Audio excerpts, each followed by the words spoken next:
himself getting passed by multiple cars, as I mentioned earlier on, so knew off in a very precarious situation, but he often finds himself in these places. He doesn't qualify as well as he races. Up front they are getting with Lee Aberdeen and Luca Varani not very far apart at all here, but I just want to see how Alistair Haig deals with Marcello Kessler coming around the old hairpin.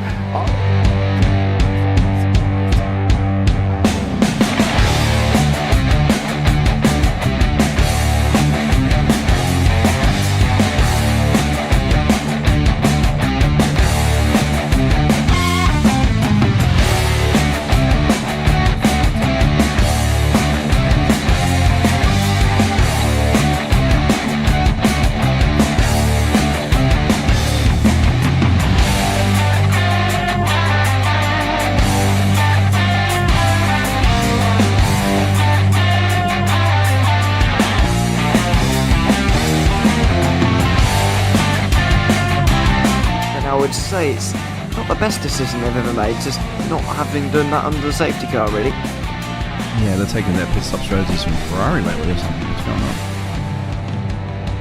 on? In turn one, just too much gas on them, too much feet on the down pedal, and unfortunately he's dropped him all the way down the order. But Philip Hammer is out in front by an 8.91 seconds.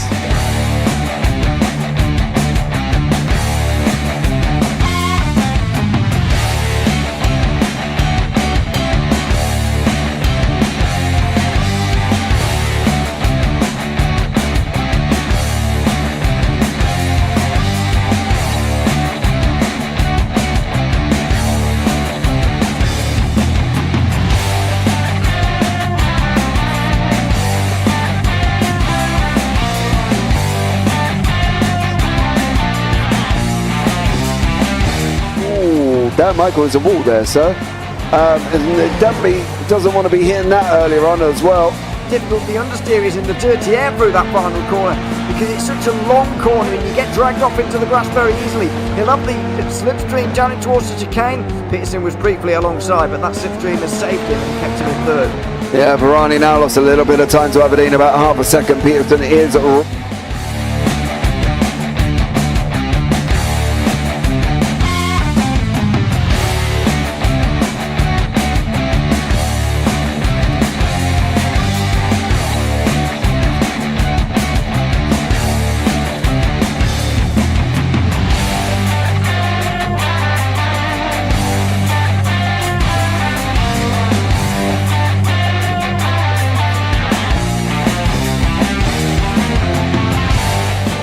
Pike's pushed Morton far enough ahead.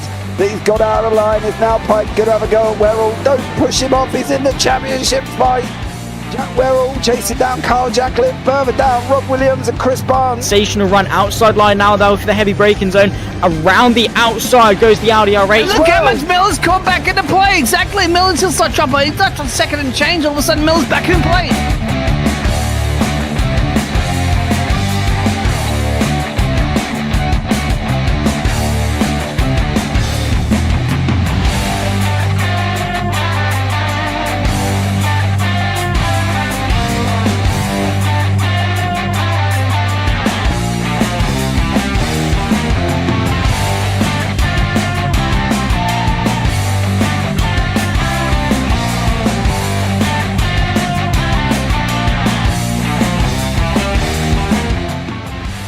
On to the back end of Phil Jocelyn. So there's been a lot of movers and shakers in this first 2 laps here for race. Absolutely serious racing league. Everybody's a lot of fun. Yeah, it's all about the entertainment. So I hope everybody is enjoying themselves out there in the chat. We know that Ron is been enjoying himself watching. And the Burger King machine's off into the grass a little bit there. Is that really bunching up now?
Does he have it? Medeiros is going to get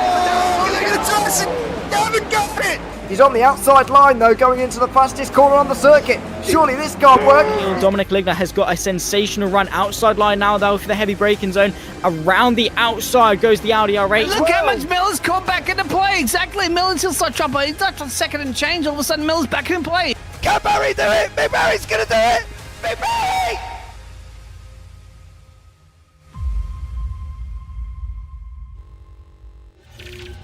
There you go. And ladies and gentlemen, as you join us here on the JP Broadcasting YouTube channel for round 11 of the UK SimRacers MX5 season number 1 of 2023, the penultimate round of the first leg of the new year, and we take to the home of British Motorsport, albeit a little bit of a wonky layout to what we're used to. We're on the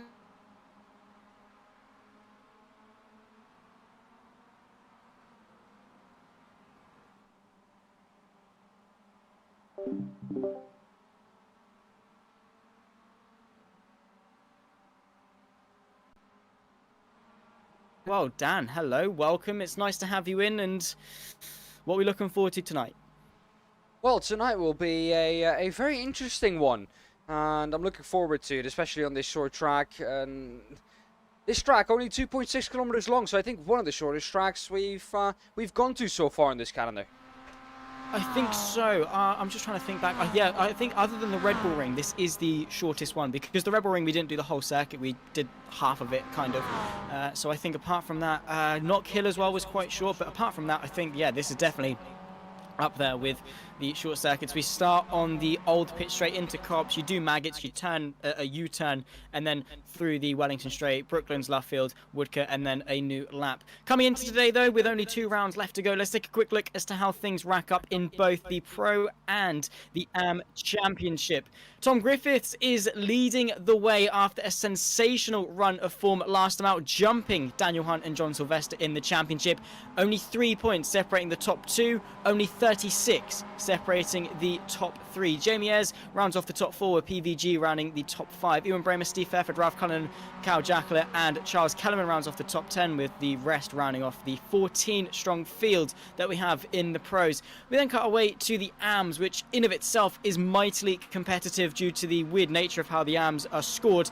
Darrell Wright making the most of Sean Yonier's absence over the previous few weeks. He's able to stretch the advantage to 43 points. Andy Littler rounds off the top 3. Jordan Syra and Alan Toon your top 5, with Hansford, Haddington, Barry and Jacobson the AM field, and how they're racking out in the AMs. Also on top of that, easy to oversight, but the team championship, and it's not one you want to miss in terms of this season. Momo, the veterans, Platinums, the up-and-comers, the underdogs, and they're separated by just 98 points into the final 8 races of this season. Anything can happen. They've been down each other's throats all throughout each and every single race. They've had their ups, they've had their downs, they've had their quirks, but it's all to be settled over the next 2 weeks, which I have to say, it's been almost 3 months, and it's scary how quick that time has gone.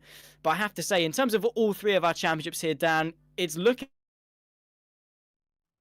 Yeah, for sure. It's looking mighty competitive.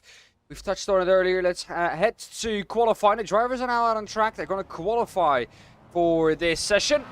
And this qualifying is going to set the grids, as usual, for race number 1. Here we go. All the drivers out on track. Daniel Hunt with a chance to win the championship together, of course, with the 3 at the top. One of those 3 at the front, of course, being one of the Platinum Racing League drivers. That is John Sylvester. He is right behind his championship rival, Daniel Hunt. So what will he be looking to do in this qualifying? Will he be trying to follow the lines from Daniel Hunt? What do you think? I don't know, I'll be honest. Yeah, qualifying here is going to be a bit of a quirk. I'll be honest, it actually was a question I was going to try and segue onto you, Dan, so I didn't have the displeasure of answering it. But yeah, around a circuit like this, where you're not really turning as much as you necessarily would, especially in cars like these MX5s, straight line speed is going to be quite important. So I think staying behind someone is going to help, especially through the pit straight and then the Wellington straight between where you would turn off Aintree and then in towards Brooklands. It is going to help a lot, particularly when you don't have as many corners to actively make that time up. But in terms of championship fights, I think for Sylvester and, well, there we go, there's one of the moment Bruce having a good old spin in the background for the cops. But in terms of the championship rivals, when it comes to slipstream and qualifying, you always want to be with someone that you trust. And who better than someone who you are directly fighting for in the championship, because you know full well they're going to bring the best. And you know, chances are that you are actually going to be quite even on pace with them. So while yes, they're your direct rival, but they're also your best aid in qualifying sessions like this. For sure, I think it was Steve Heffert going around there first corner. Both normal boys, of course, Speed Van Gool and Jamie Ayres working together. I'm not quite sure, but it doesn't seem like the Platinum Racing League boys are working together, as Jamie Ayres, who scrubs back a bit, has helped Pete Van Gool.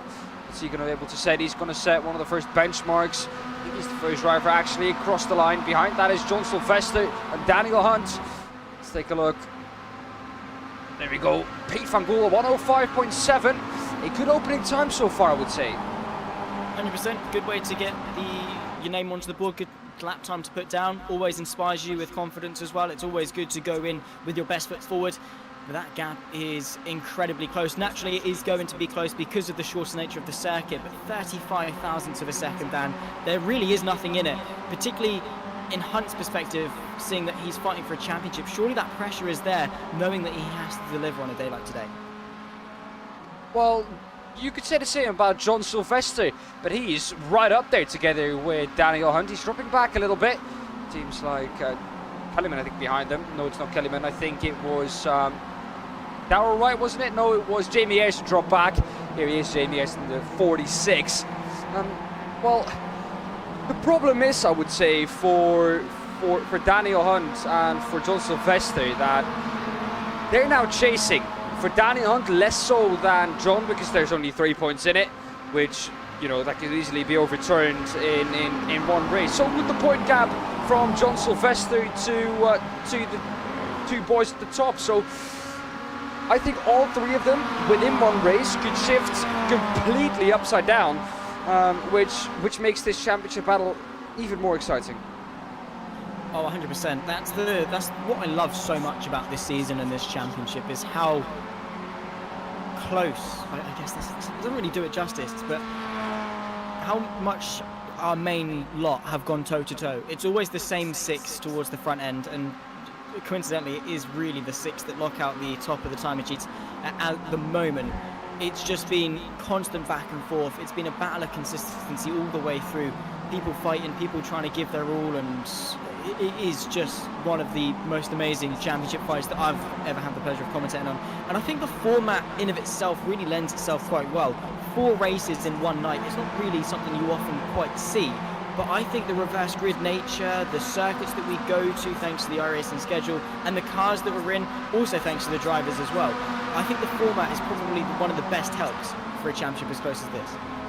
Samson, while you were saying that, went purple in section number 1, was held up by traffic in section number 2 and 3.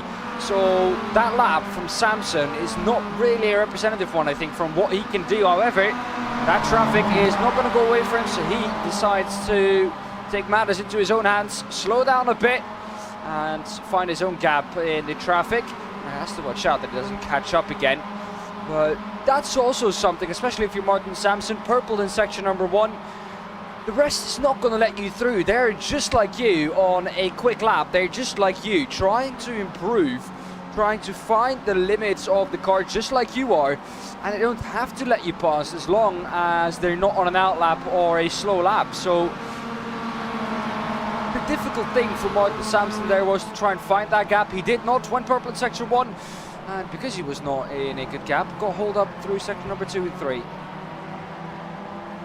Yeah, that is a skill in of itself, and well, to be fair, I say skill, it is also, there is a bit of element of luck in that with how big the grid is all the way down to Sir Island 2 in P19, around a 2-kilometre circuit. Do the maths, that's, you know, 2 cars per, 2 cars per point, hang on, no, ignore my maths for a second, ignore my maths for a second, that's a car per point. I know the issue. A car per 0.2 of a kilometre, yeah, 0.1 of a kilometre. That way it works in my head, okay? I know what I mean. There's a lot of cars relative to how short the circuit is what I'm trying to say. Do not ever listen to a commentator when they try and bring maths into the equation, because there is not an equation for them to understand out there in the the world at mathematics. It's just a universal law. If you're a commentator, you're bad at maths. There's just no two ways about it. You might have got a maths degree. As soon as you are on a broadcast, you are terrible at maths. But regardless, yeah, it's so busy. It's all about finding the space, and you actually look as to the population density, if you will, of the circuit. Everyone is in one long concentrated area, and then you've got half the track completely bare, purely because people rely so much on slipstream. But also with that, as you say, you want to have the slipstream, but you don't want to have the dirty air kind of through the corners. You don't want to go too late on the brakes and nearly rear-end the car in front. It really is a balancing act, and it goes back to what I was saying a little bit earlier on in terms of picking and choosing your partner, whether it's a teammate, a championship rival, someone you trust, someone you know is going to be close on pace with you.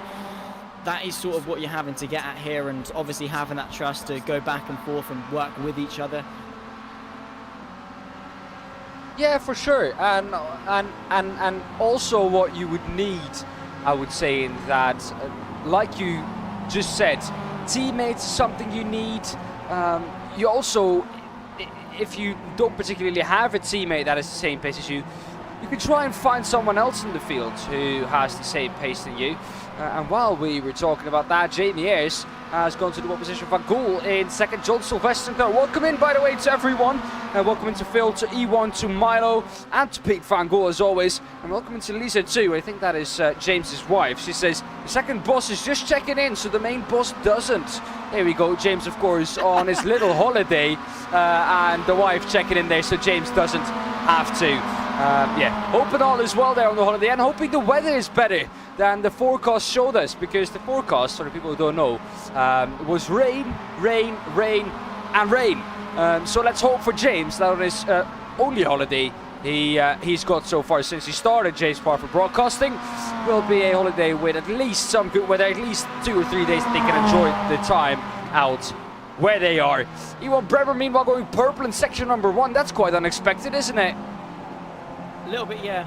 And I love the irony in the sense that James and his wife go to Spain to get away from the UK weather and the British weather. Honestly, yeah. My girlfriend's got heat stroke, her family's got heat stroke. I was driving in the car today, I was like, it is very hot. It's boiling, it's sunny, it's lovely. So yeah, I do feel bad for James. The irony is there, but it's nice to see that the wife's checking in. It means his phone is locked away nice and safely somewhere. English is in there somewhere. And that he can relax and not stress, even though he undoubtedly will. So I do hope that good old Mrs. Parfitt has got some attention to herself, because yeah, it's probably one of the scarce times that they've got without the kids running around at their feet. Back to the qualifying though, and as you say, Jamie Ayres is doing such a fantastic job. A 104.7 dead, only 29 thousandths of a second clear of Pete Van Gool. A quarter of a second back is the championship leader of Tom Griffiths. This is Ewan Bremer, however, struggling a little bit to get things off on the right foot for this qualifying session. But again, when you think about it, when you take it in retrospect, he's not that far off the pole time. It's just the case that so is everyone else. In such a close field like this, it's the smallest of margins that make the biggest of differences. Oh, for sure. And you can see it at the top of the field. Those 29 thousandths of a second, if you go to the Ampol, I think it's only 2/10 of a second, so it's not a lot. And with the gaps being that small, that also tells us, of course, the track is shorter, so eventually the gaps will be shorter too. I think, like we said earlier on, 2.6 kilometers long this circuit. So yeah, you have to find your space, but that also means that the gaps between the drivers will be a lot smaller. If you go to a track like the Nordschleife, we've seen it, I think, 2 weeks ago and last weekend in real life. The gaps were a lot bigger than you would usually expect between the top drivers, and that's also, can you get a good lap in? How is the traffic? You know, so on a shorter lap like this, it really does improve the racing. So I'm a big fan of all these short tracks that we have. Coming back to what you said earlier though, Zach, I think what you meant was the fact that if the track is 2.6 kilometers long and you have 26 drivers, then every driver in the ideal world, would have space 50 meters in front of him and 50 meters behind him, so that he has about 100 meters in between every car. That's, I think, the easy way of trying to say what you were saying earlier on. It is, and it's fantastic that the person whose language is not English, first language is English, has just been able to absolutely slam dunk me with that one. So thank you so much, Daan Pepels. I really do appreciate it coming in and ruining it. I'm meant to be the one taking the mickey out of you, not the other way around. Let's not get into this habit. It's fine, because when James is back, I'll rip into him as well. We've got Phil taking a mick with me in the chat. So that is true. It is. Phil just takes the mick out of whoever is the colour commentator, whoever is the second guy. He's just like, yeah, cool, vulnerability, let me prey on them. And it coincidentally is usually me or you, Dan, that he's able to just, nitpick and, oh, look at what Zach said, funny, look at what Dan said, funny. So at least I can empathise with you in that regard. It's fine, that's what we love at JPB. It's just banter all the time, pure and utter bant, mate. And that is incredibly cringy, because it is. And commentators are not funny either. We're bad at maths, we're not funny. We try to be, but it never... We try to be, but that's the thing, is especially with a couple of commentators, the older ones, Lewis McGlade, Arjuna Kankapati, etc., etc., they try and get hip down and cool with the kids, and it just doesn't work. So at least we're not as bad as that. I say as bad, they both have 3 semis between them, so we can't really say much. But apart from that, anyway, we'll stop digging ourselves deeper and deeper and deeper, because this hole is monumentally deep at the moment. And with 2 minutes left to go in qualifying, Jemiez is setting one of his final laps of the session. And I guess, again, in terms of a qualifying dynamic, when you get this far into a qualifying session, surely it's that much bit more difficult to improve upon your time. Surely the bar has already been set so high that it takes a near on perfect lap to be able to improve. We've seen this kind of reoccurring theme of the first 5 to 7 minutes is all greens, purples, then it slows down a bit, and then after 10 minutes into the qualifying, it's usually all yellow sectors that we see at the bottom. A couple of greens usually in there, but that's just because someone has set a personal best sector, but then the lap doesn't improve. It's just because after like 10 minutes, you've kind of perfected your lap to what you want it to be. And if you really want to improve further, you usually need that little bit extra more time to kind of improve. These drivers have had 3 hours, Zach, of practice before this. And I think it was Charles Kellyman doing about 64 laps. So they've had enough laps to kind of find their way. So if you're not in about 10 minutes to the level where you were before in practice, then something has gone horribly wrong in how you've memorized the track, and usually that tells you that you haven't been using the right reference points on the track. But all these drivers are so familiar with this car, with the amount of seasons that they've done with UkSimracers and all of that, that you know they can almost drive this car with their eyes closed around this track. Yeah, I get that, 100%. I mean, you've had so much practice to do it, so surely it should be quite simple. But also on the flip side of that, I suppose, is that in those 3 hours of practice, there's no pressure. It's go out there. If you mess up, it's fine. If you spin off, it's fine. No one really cares. But you've now got 15 minutes of such a short time constraint to be able to put that lap together. Surely that pressure is quite overwhelming. And even though you might have the skill, that pressure can still surmount to something and knock you off your game. Yeah, for sure. Let's take a look, though, at the grid, because the drivers will be gridding up, as usual, very, very quickly. Indeed so. So 50 minutes of qualifying, and who dealt with the pressure best? It was the Welshman of Jamie Ayres, who will make it a Momo front row alongside teammate Pete Van Gool. Tom Griffiths and John Sylvester make up row 2 with Steve Hefford, your top 5. Daniel Hunt down in 6th with Ewan Bramer. Miles Owens making a platinum row 4. Martin Sampson, Darrell Wright, your top 10 with Wright taking the pole position. Arnaud Chagnon just in behind P11. Charles Kellerman rounds off row 6 for Optical Green. Beyond that, we've got Ralph Cullinan, Sir Alan Toon, Jason Haddington, the top 15, Andy Littler, Jordan Syrett, Steve Hansford and Mick Barry, the 19-strong field here today for Silverstone National, round 11 of the UkSimracers MX5 Championship, and we are moments away from getting ourselves underway. So very quickly, Dan, who's winning? I'm going to go with Pete Van Gool.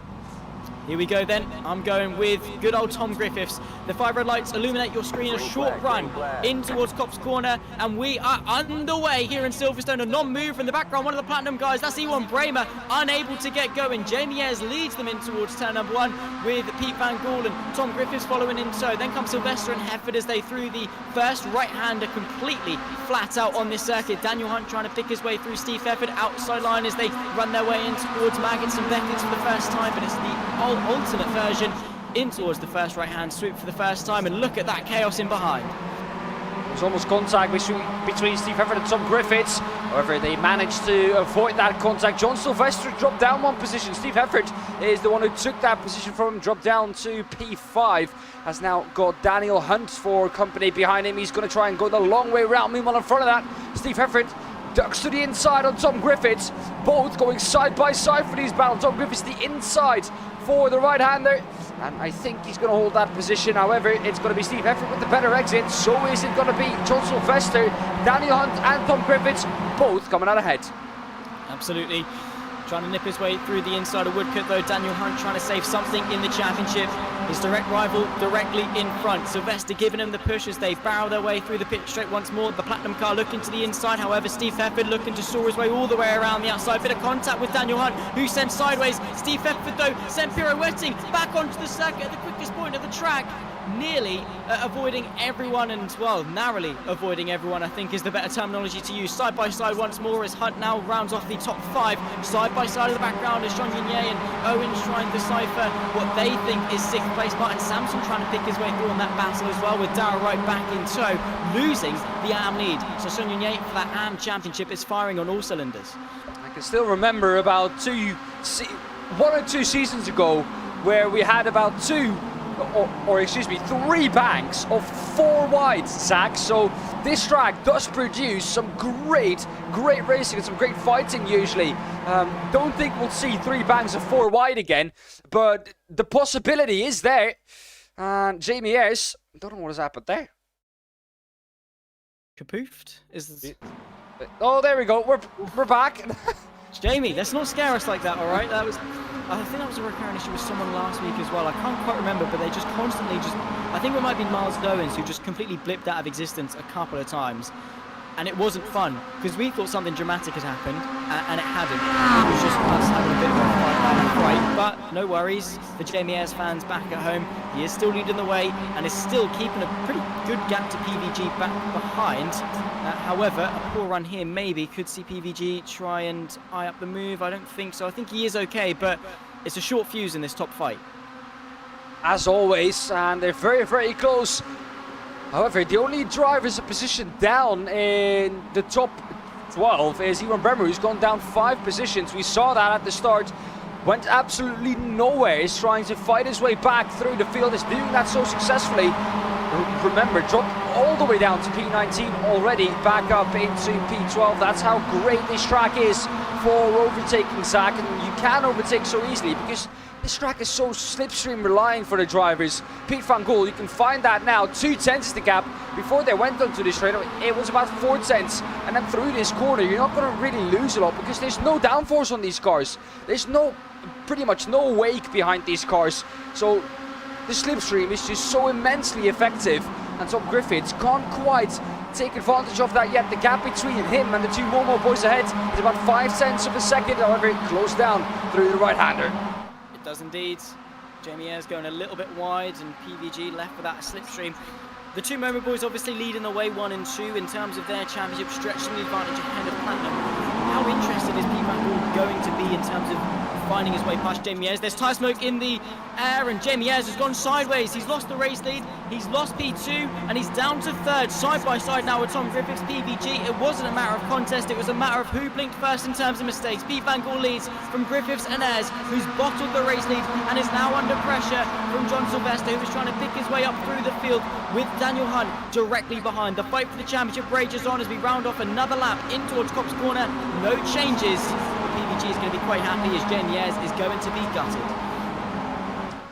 Well, Pete Van Gool got gifted that race lead. There he is in the lead. Of course, the wide roll bars on that Volvo car. That's how you can identify. It is Pete Van Gool. I think it is Jamie Ayres with the black ones. A little bit further back.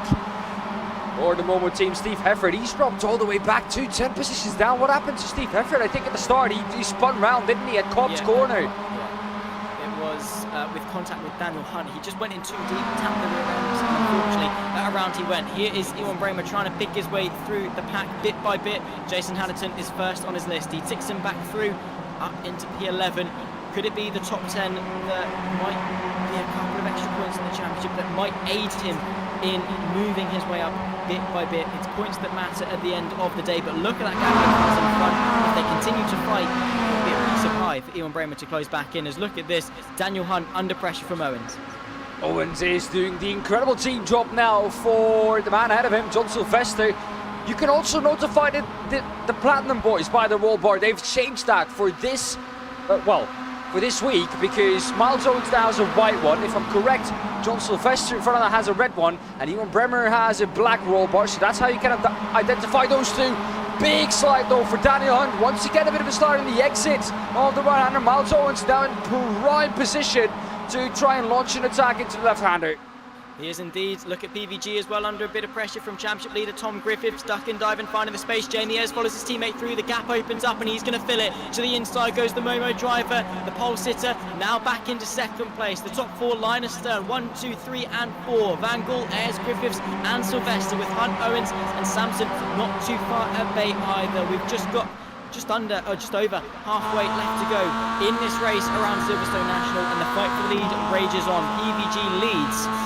How much longer? How eager is Ayres going to be to fight back at his teammate and fire himself back into the race lead as Steve Hefford starts his recovery? Down the inside of Charles Kellyman. It's another position gained for the Englishman. And up the inside of Cobbs, has to still make that stick. It's not an easy move. He's fighting him for it. This is the position where he spun, of course, a couple of laps ago. And this time he makes it through cleanly, up into P13. At the front of the field, Tom Griffith has got through again. Jamie Ayres has dropped down a position once again. They're side by side. And, well, who's going to come out ahead here then, Zach? They're not going to make it 3 wide. Surely not 3 wide. Yeah, scary. Oh, bit of a touch, bit of a squirm from Tom Griffiths, but he squeezes his way through up into the race lead. 2 wide, 2 deep. Bit of a sideways moment in the background. You've got 5 cars all trying to share the same bit of tarmac. The Platinum driver of Sylvester tries to pick his way through, continuing to go side by side though. Van Gool versus Griffiths. Who's going to put their foot to the floor first? Through Woodcote. The shorter line surely will prevail. PVG trying to edge his car ahead bit by bit, but Griffiths has the advantage, and now you've got Daniel Hunt trying to squeeze his way through. 3 wide as they run in towards Cobb's corner. The Platinum car is Sylvester squeezed all the way to the inside. He concedes. Jamie Ayres the long way round. Daniel Hunt with the up and under. He gets the drive towards Maggots and Beckett. Where's Tom Griffith's going to go though? He chooses the outside. That might be the better position to get the exit onto the straight. The inside though for Pete Van Gool defends that well.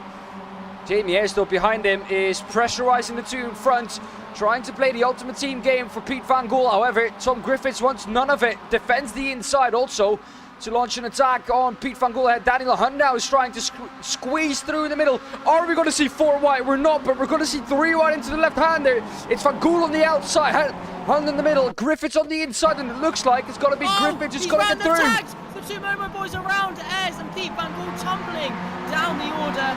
Oh my goodness me. Wow.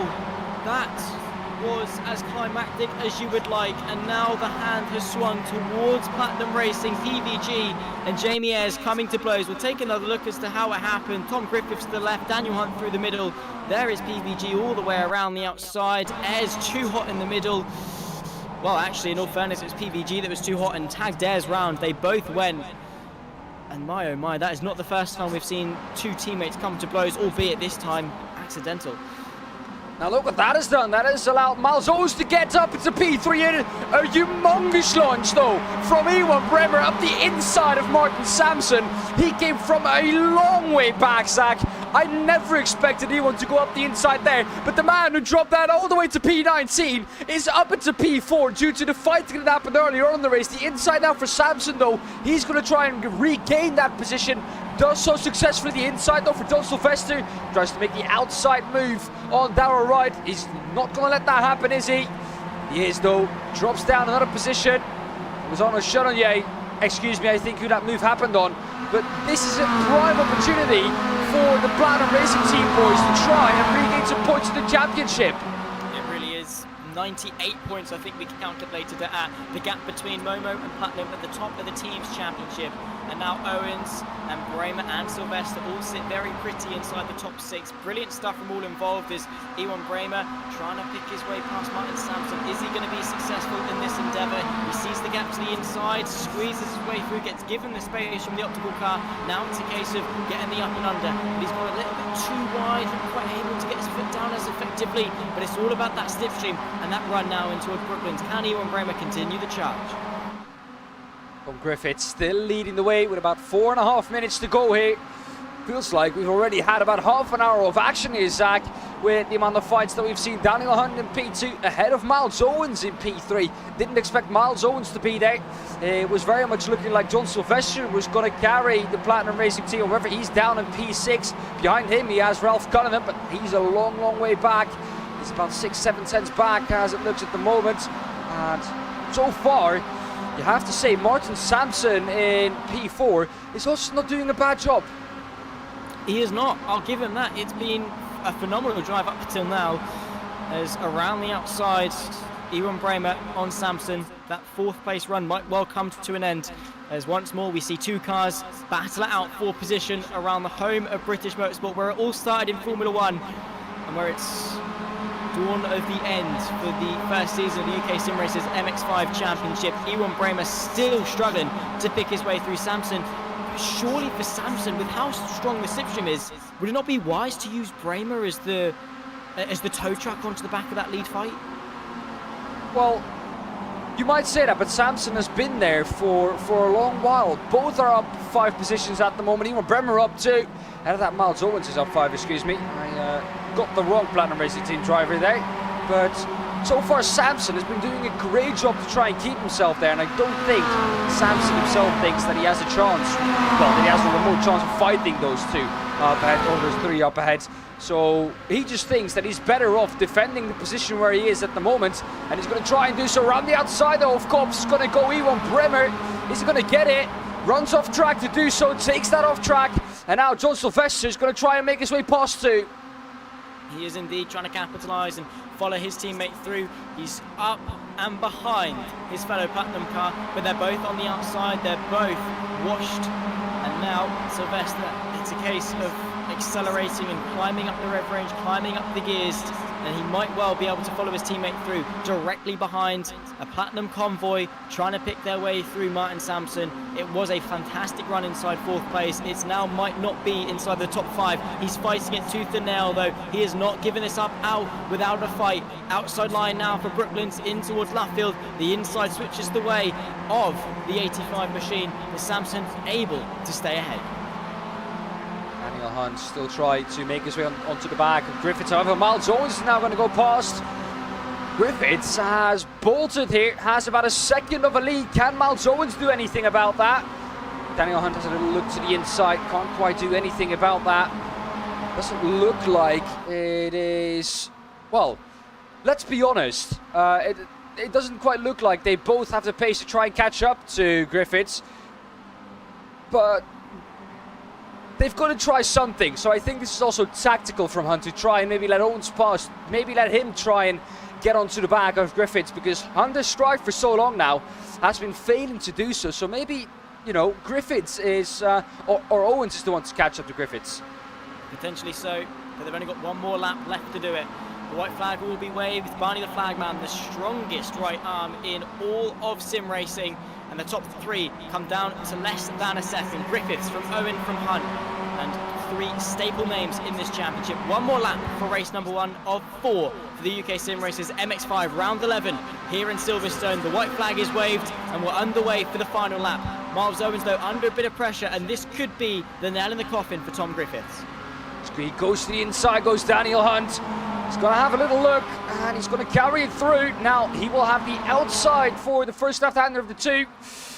And Miles Owens is going to have to defend the outside, try and get the better run onto the straight. However, it may be before the corner, it's already done. It's not. Daniel Hunt with a huge lunge, and he gets it However, was that tactical though from Miles Owens to try and get that position onto the straight? Maybe slipstream back past. Indeed so, a straight drag fight, no assistance from Tom Griffiths there, the slipstream is not quite strong enough. 2 wide now, there's also a fight in the background, but we'll focus our attention here and call Griffiths across the line, inside, outside, as the Platinum car cuts ahead. Daniel Hunt, late to the outside, keeps his footing around the outside of Brooklands, now in towards Lovefields, the gap closes, but he sends the move nearly, tagging the inside of Miles Owens, but through the final proper corner, flat out now, the drag race to the line. Has Hunt got anything in him to be able to steal second place? But one thing is without a shadow of a doubt, Tom Griffiths ticks off yet another victory here for season 1 of 2023, the UkSimracers MX5, and it's an extension in his championship charge. Tom Griffiths victorious for the first time here in Silverstone. Jason Harrington is coming through in P11. What a race though, Zach. If this is anything to go by for the other 3 races, usually with what I was used to a season ago, race 4 is absolutely chaotic. And I call this chaotic because, the good kind of course, because the way they've been racing so far is super clean. Banks of 3 wide, banks of 2 wide. I think at some point we had 3 banks of 2 wide. And it's just amazing to look at, and it's so great to see that this track just allows the fighting. And just like last season, it once again doesn't disappoint. Does Silverstone ever disappoint? Let's be honest, I'm just saying. Right, anyway, let's take a look as to how things racked up for the first 15 minutes of racing action for this evening. And after 15 minutes, it was Tom Griffiths, the overall victor here, with Miles Owens and Daniel Hunt joining him on the podium.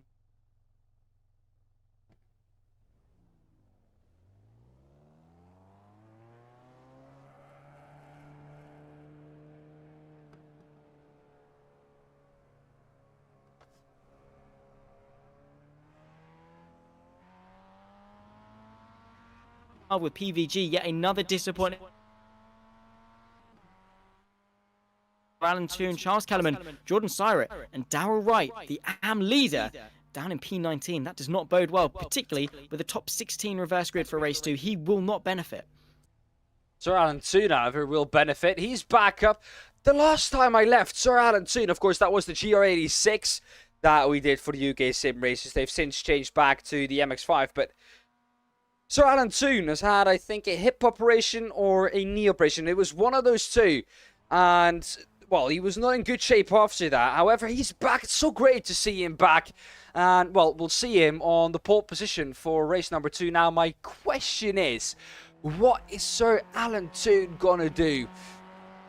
Because from what I am used to from Sir Alan Toon, he would just pull over, let everyone by. However, to the end of the season, he did change that, so I'm excited to see what he's going to do this time round.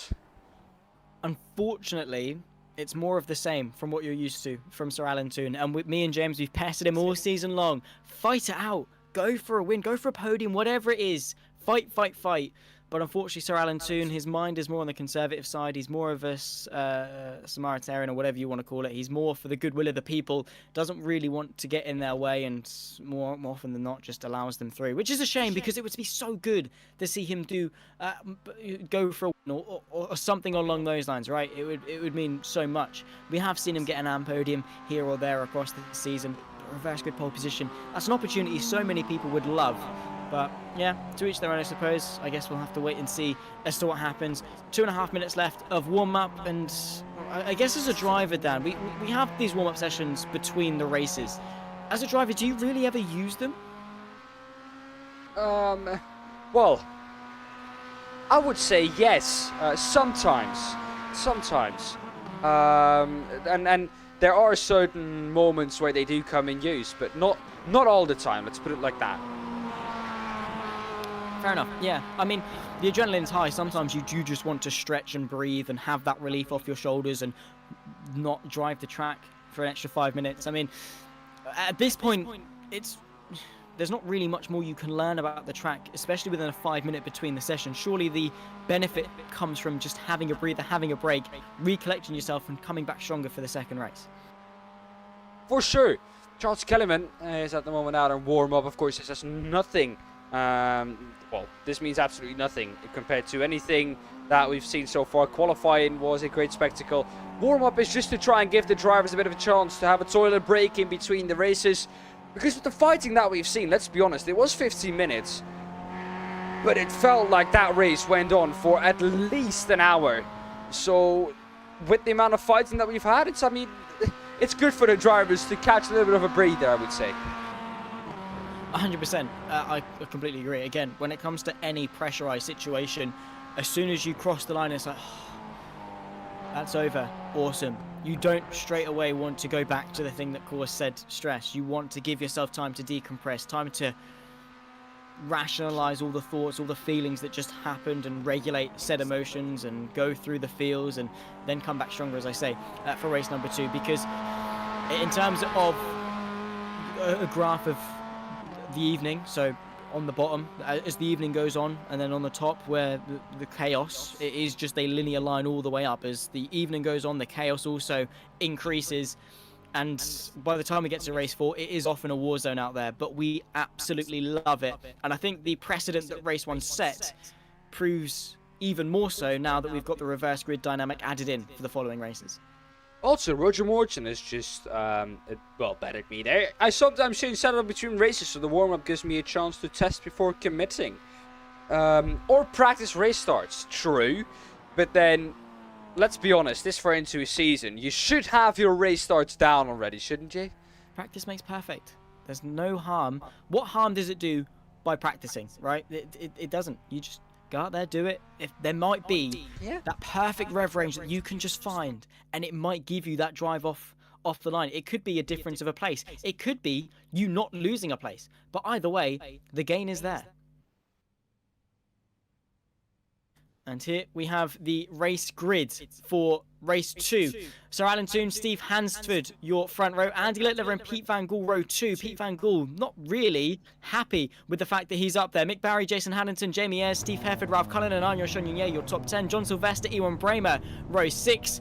Beyond that, we've got with Martin Sampson, Daniel Hunt, Miles Owens, and Tom Griffiths, the top 16 reverse. Charles Kellerman, Jordan Styrett, Darrell Wright, the 19-strong field, with the bottom 3 unable to take benefit of it due to their finishing positions. Unfortunately, race 2 about to get itself underway, Dan, and again I'll ask you, who's coming out on top?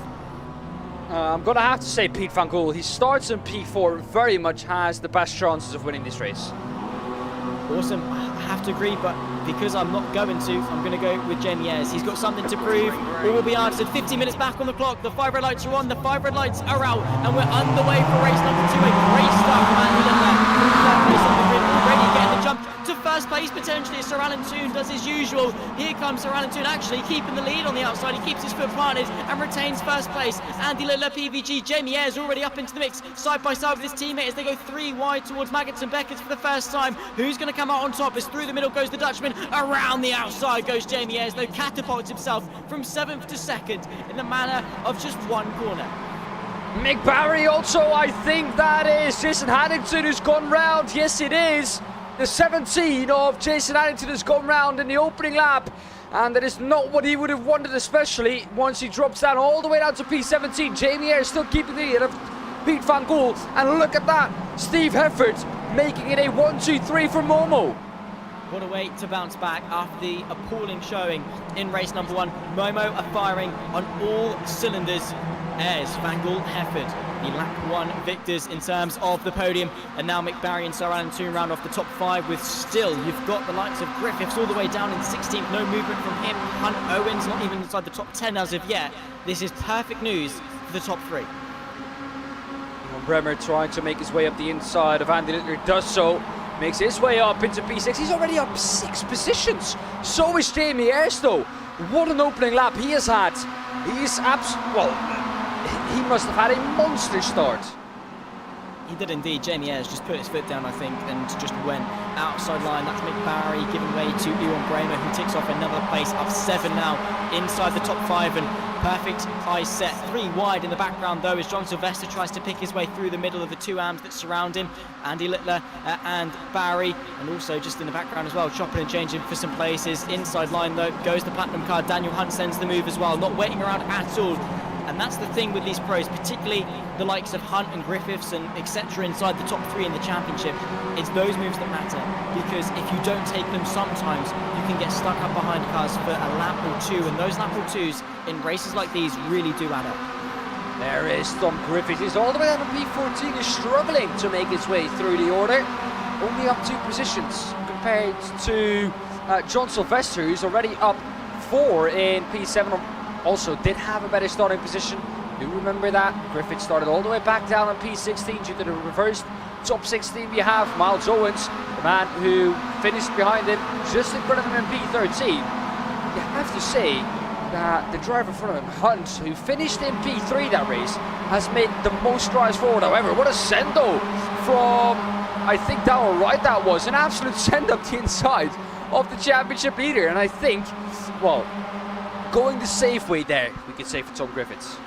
Absolutely. In a championship position, you don't really want to do things like that. However, not on the safe side is that yellow MX5 darting the move to the inside. Arnaud Chagnon, I think, picking his way past Andy Littler, who gave him the squeeze in towards Brooklands. Is that yellow? Is that green? I'll be honest, I do not know. I wrote half my GCSEs in a green pen thinking it was black, so what do I know? Either way, it's the 142 Frenchman, and that is Mick Barry sideways off the exit of Luffield. He's Van Gool, all 3 still line is starting, the 3 Momo guys. And well, here we go. This is going to be an interesting one. All these 3 drivers are going to try and make strides forward. Even Bremer in P4 is trying to catch up to them. He is Daniel Hunt charging hard behind him. And then we have John Sylvester. He is actually in a very good position with, of course, Griffiths all the way down in P13. Miles Owens on P9, Chagnon P8, P7. Hunt, like I said, has now, has been overtaken by Sylvester, and, or excuse me, is ahead of Sylvester, beginning to mix these Platinum Racing Team boys up. It's even Bremer ahead of Danny Hunt, and behind that we have John Sylvester. Sir Alan Toon, though, holding his own in the lead of the AM class. Beautiful stuff. He listened. We called and he listened. Beautiful stuff from Sir Alan Toon. He's answered our prayers like the God that he is. He's working his way. Still in some place. However, Chagnon has got a championship to reclaim in his eyes. And the gap between them only 1 second. However, without slipstream, it might prove difficult for the Frenchman. How long can Sir Alan Toon hold on to that AM lead? He's played it the best way possible. Side by side here, though, Darrell Wright, after an abysmal showing in race 1, is trying to come back here in race 2 and trying to survive the melee more than anything. As here we go side by side, Daniel Hunt trying to move his way past Ewan Bremer, does exactly that, and now the top 3 are inside. Bremer, however, gets a better exit out of the right-hander. There we go, he's once again passed, and that is now going to allow John Sylvester to tow up to the back of them. However, Jamie Ayres, Hefford and Van Gool still making their way forward. The fighting behind them is allowing them to create a bigger gap. The gap was once 2.1 seconds. It has come down though to 1.8, but there's a mistake though from Bremer that allows Hunt through, and he gets that position and that gap back up to 1.9. Sir Alan Toon still in the lead of the AM class. However, got Chagnon now for company. He's probably going to make that move around the outside. He's going to defend the inside of Sir Alan Toon. This is what we want to see, isn't it? It is indeed. What can he do? How hard is Chagnon going to fight it? How hard is Alan Toon going to fight it? Inside line for Cop's corner, and it usually goes wrong. Outside line, the sweep, and he gets mugged by both. Sir Alan Toon not too interested in an all-out brawl here today. Tom Griffith says thanks very much and picks his way past as well. So for Chagnon and Owens, it's easy pickings. It's Darrell Wright. Eyes up for Sir Alan Toon in that fight for what is now 10th overall. But Miles Owens and Tom Griffith steady pace through the field. Is here comes Jamie Ayres, PVG, and the Momo boys having a bit of a civil war amongst themselves. Inter-team battles, always something that is interesting. Pete Van Gool ducks to the inside of Steve Hefford. He's going to have a little look. They're slowing each other down. This is not what I expected. Almost round goes Pete Van Gool. Jamie Ayres keeps it pointing the right way, and he tries to overtake Pete Van Gool now. What are they doing? You should say that the team championship surely comes first for these drivers at the point where they are at the moment. A top 3 with only Momo drivers would be absolutely perfect for that battle. Yeah, but it wouldn't be as fun, would it? They're out there to get their elbows dirty, get their hands dirty, get right amongst things, get the nitty-gritties, and they know as teammates they can trust each other. However, based off their track record sometimes this season, I won't slander Momo too much, but they've had a couple of questionable moments, let's put it that way. I would definitely steer them towards the more cautious side, but hey, if they want to fight for the lead, we're all ears and we're all eyes peeling on the fight here as wide goes Hefford. The title line out of the modified Beckett's now gives the run to his two teammates of Jamie Ayres, who has something to prove and wants the race lead back. Is there going to be any changes at the top, or are they now going to start to... I think they are. They are going to slow down a bit now, I think, and they're going to try and get away because, it's, I think, already too late. Daniel Hunt has already caught up. Here is Daniel Hunt. He's within about 0.6 of a second now. This is surely, Zach, this is surely just too late now. They had the gap. The only thing they needed to do, let's be honest, is just keep that gap there. They didn't need to do more than that. That was the only thing they needed to do. And because of their fighting, that has allowed the two drivers behind, Pete Van Gool, or Danny Hunt and John Sylvester, all two of them to catch up again.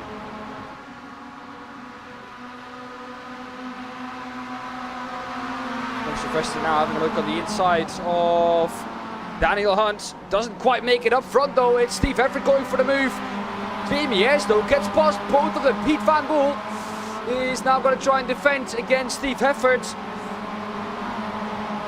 All this does is allow Daniel Hunt to come back at them. John Sylvester is also there. He's caught back up. And they're now 4 wide up ahead, 3 wide. Daniel Hunt, Pete Van Gool and Steve Hefford. Daniel Hunt has fought his way through to P2. And that is what they have allowed themselves. All three of the teammates not working together, trying to fight over that first position. I would have said, to be honest, Zach, that fight until like the last 4 minutes, 4 minutes, because then they don't have enough time to catch up. And it seems like for now, they've not done that and they've paid the price. Indeed so. And unfortunately, you know what, they've made their bed and now they've got to lie in it. And again, it's just unfortunate for them. But they've got to continue on, they've got to play with what they've got. And in the final half of this race, deliver absolutely everything in order to try and succeed. But they've thrown away a decent shot at some good championship points here. Daniel Hunt has made his way past. Behind that, it is Steve Hefford, who's under attack now from John Sylvester. He will be eager to get through, eager to regain some points that he lost the last race on Griffiths, and he is doing so at the moment. John Sylvester up the inside of Steve Hefford is still there, and through the gravel goes, I think, Pete Van Gool. That was, he's, trying to make his way around. And, up ahead, it is John Sylvester under attack from Steve Hefford again. What a fight it is between these top three. Behind that, though, it is Ivan Bremer also catching up. And behind that, Tom Griffiths and Miles Owens also catching. So this could become a 7-way fight, 8-way fight for the lead here. We love to see MotoGP style, go-karting style. 8 cars, not separated by absolutely anything. What more could you ask for? And I think it is the least that we expect when it comes to the UkSimracers MX5 guys, because these guys deliver week in, week out, no matter what track they go to. And we've still got half the evening left to go down. Jamie Ayres for the lead. That is around the outside from Daniel Hunt. Is he going to make it? They're coming through Lovefield now, the inside for Daniel Hunt. Surely the shorter distance to travel. That would be what they want to see now.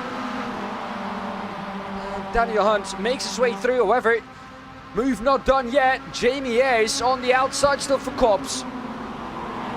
Indeed so. The cutback maybe is on.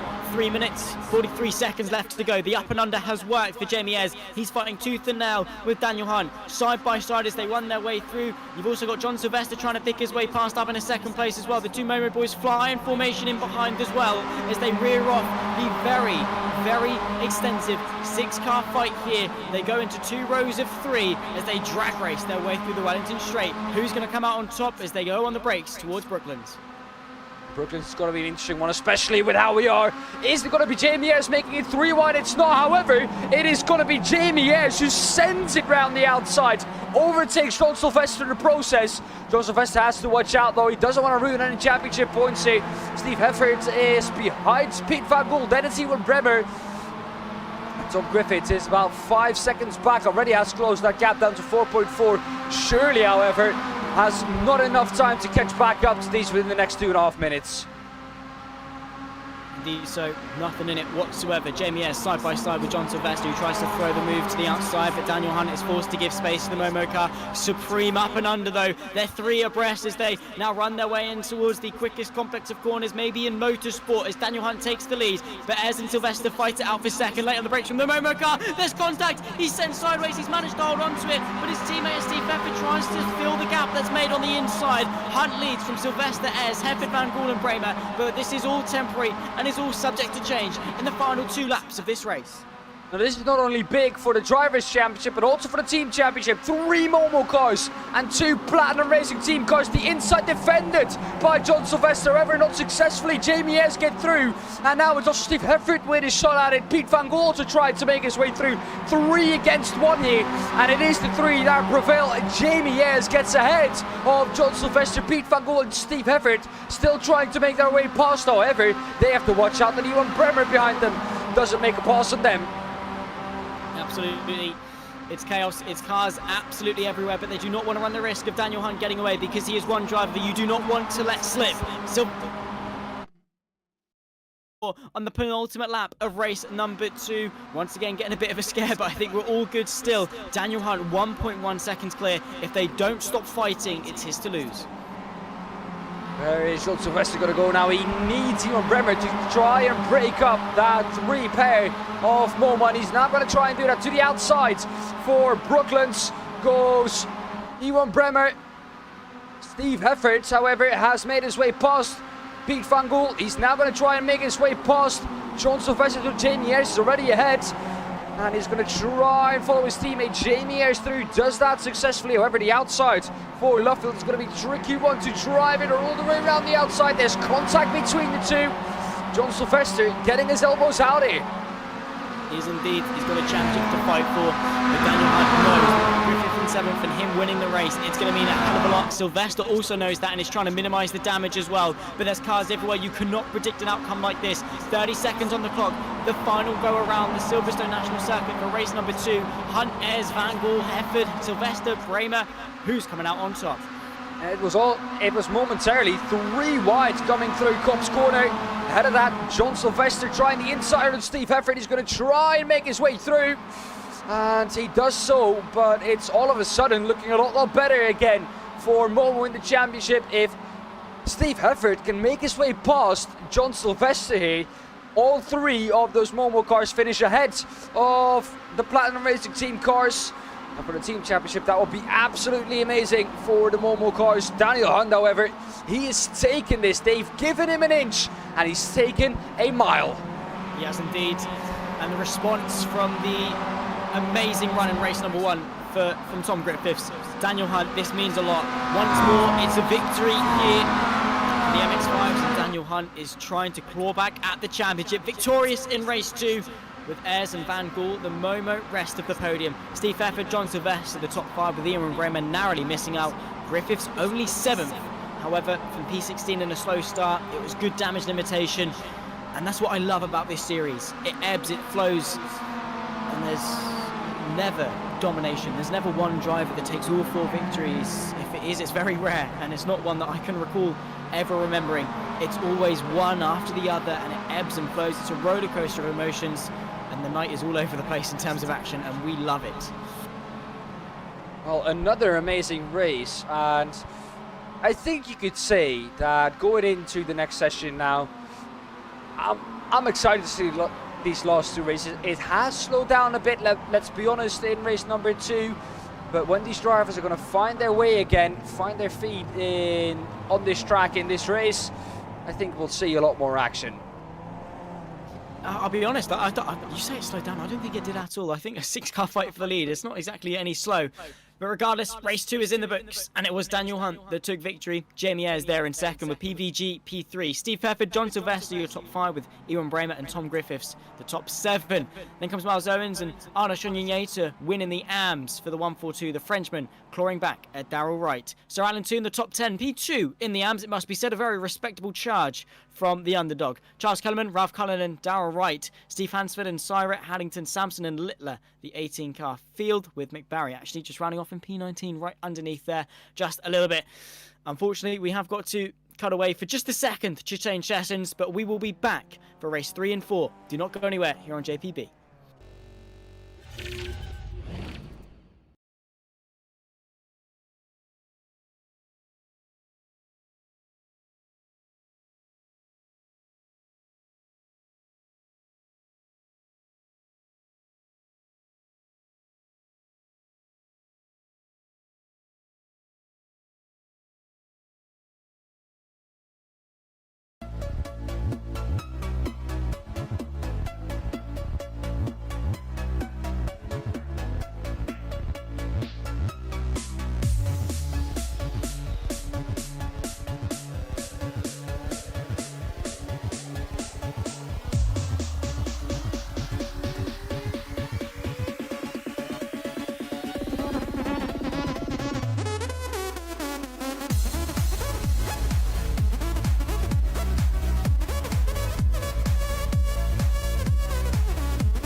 The evening continues then for round 11 of the UK SimRacers MX5 Championship.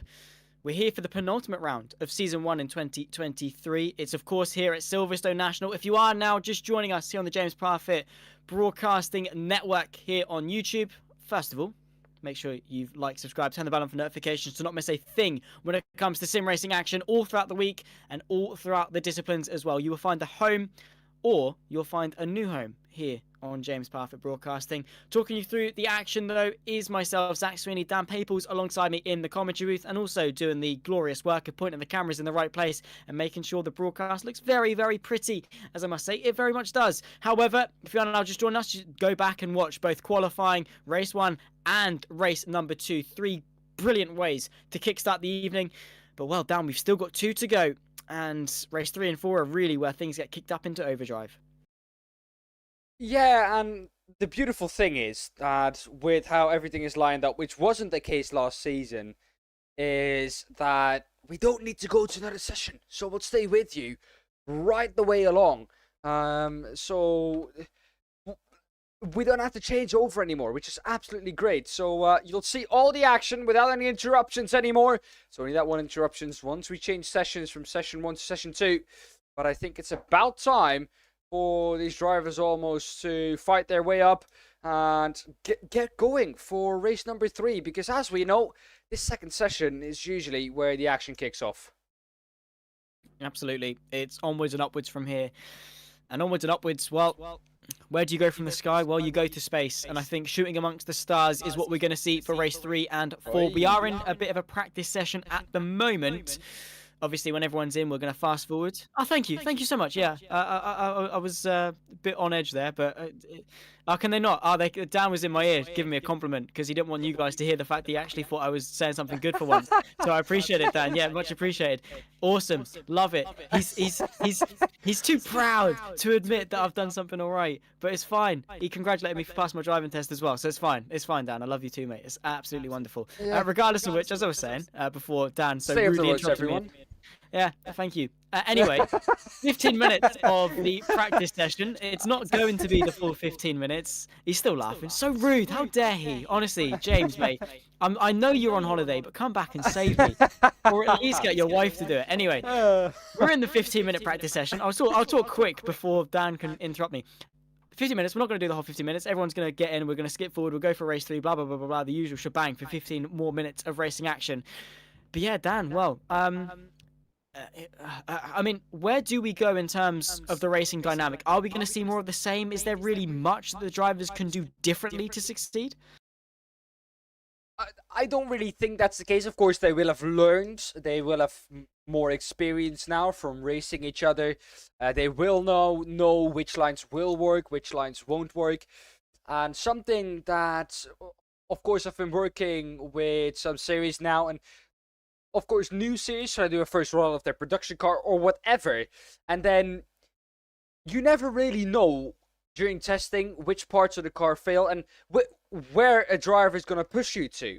And that is really what I want to, what I want to tell you guys here is the fact that you never know where a driver is going to try and put you. Because the driver that is defending is always going to try and put you in a place where you do not want to be. So you only experience that during the race, which means that they will have the experience of racing each other now after those first 2 races. And it means that coming into this 3rd and 4th race, they kind of now know what works and what doesn't. So they will take that into account once they're fighting each other again. 100%. Experience is the best teacher. There's nothing quite like going out there and doing it. And that's not doing laps and laps and laps by yourself in a private practice session or against AI. Get it. Get your hands dirty. Get amongst the nitty-gritty. Do it the hard way. Make the mistakes. Spin out in a race. Find the experiences and build your talent from there. Because it's with any discipline of racing. The competitive pressure really does craft and whisk all the ingredients together to craft the champion. And that is what we're seeing with so many different drivers this season. And I have to say, Dan, with how close and competitive is it? It is at the moment with the top 3, the top 5 even in the championship. arguably they all have their reasons as to why they deserve to be a champion, but only one of them can do it, which I think just raises the bar that little bit so much so that the one that does win it, it means just that little bit more, knowing how difficult it was to claim that title. And that's also what satisfies the drivers once they do clinch that title. You know, if it was easy, there was no point of running it, because you would know that you were going to get it. And I think for Momo, of course, multiple champions with the UK SimRacers, they kind of had that feeling, I think, again, coming into the season, but then all of a sudden Platinum Racing Team was there, and everyone kind of stepped up their game after GR86. I've never seen a season this close with the UK SimRacers, and I've done quite a fair few of them. So just to see it grow and become closer and closer every time and time again, it's just so great to see. Indeed, and again, it's why I've fallen in love with this championship. And it's not, I don't want to sound too like up my own backside in terms of, oh, I don't really like that many series I commentate on, but it's very rare that I fall in love with one and look forward week in, week out to coming back and seeing more of it. Other ones, it's like, oh, that was a really good race and I love coming back and this, that and the other.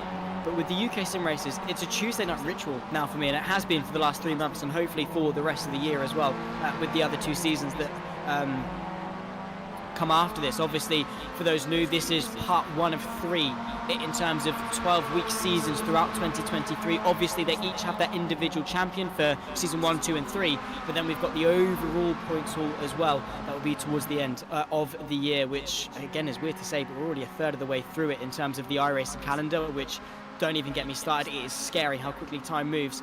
But in terms of the MX5s, it's going to be a battle throughout all the way through the year and the seasons. And I, for one, am really looking forward to it, because if we keep the regulars all the way through, it is just going to be the next, month 5, nearly 6. So basically the next 6 months of pure and utter passionate racing from start to finish. So fingers crossed. Make sure you are joining us here on the JP Broadcasting YouTube as well, to make sure you're not missing a thing, as I say. We've got everything. We cover MX5, single-seaters, GTs, endurances, radicals, NASCARs. Have we dabbled in off-road? Probably at some point. Whatever there is out there, we have it. And if you do fancy trying to branch out and find different things to go and tickle your fancy, maybe you're more of a single-seater guy, but you want to dip your toe into the water of endurance racing, well, bada bing, bada boom. You've got it all here on JPBroadcasting Broadcasting. It's all there, all waiting for you to indulge in. So we would love to have you as part of the family, the ever-growing family, now above 1,000 subscribers, and looking to maybe go for 1.5k, maybe 2k by the end of the year. Who knows, with the continuous growth that we have here on the channel.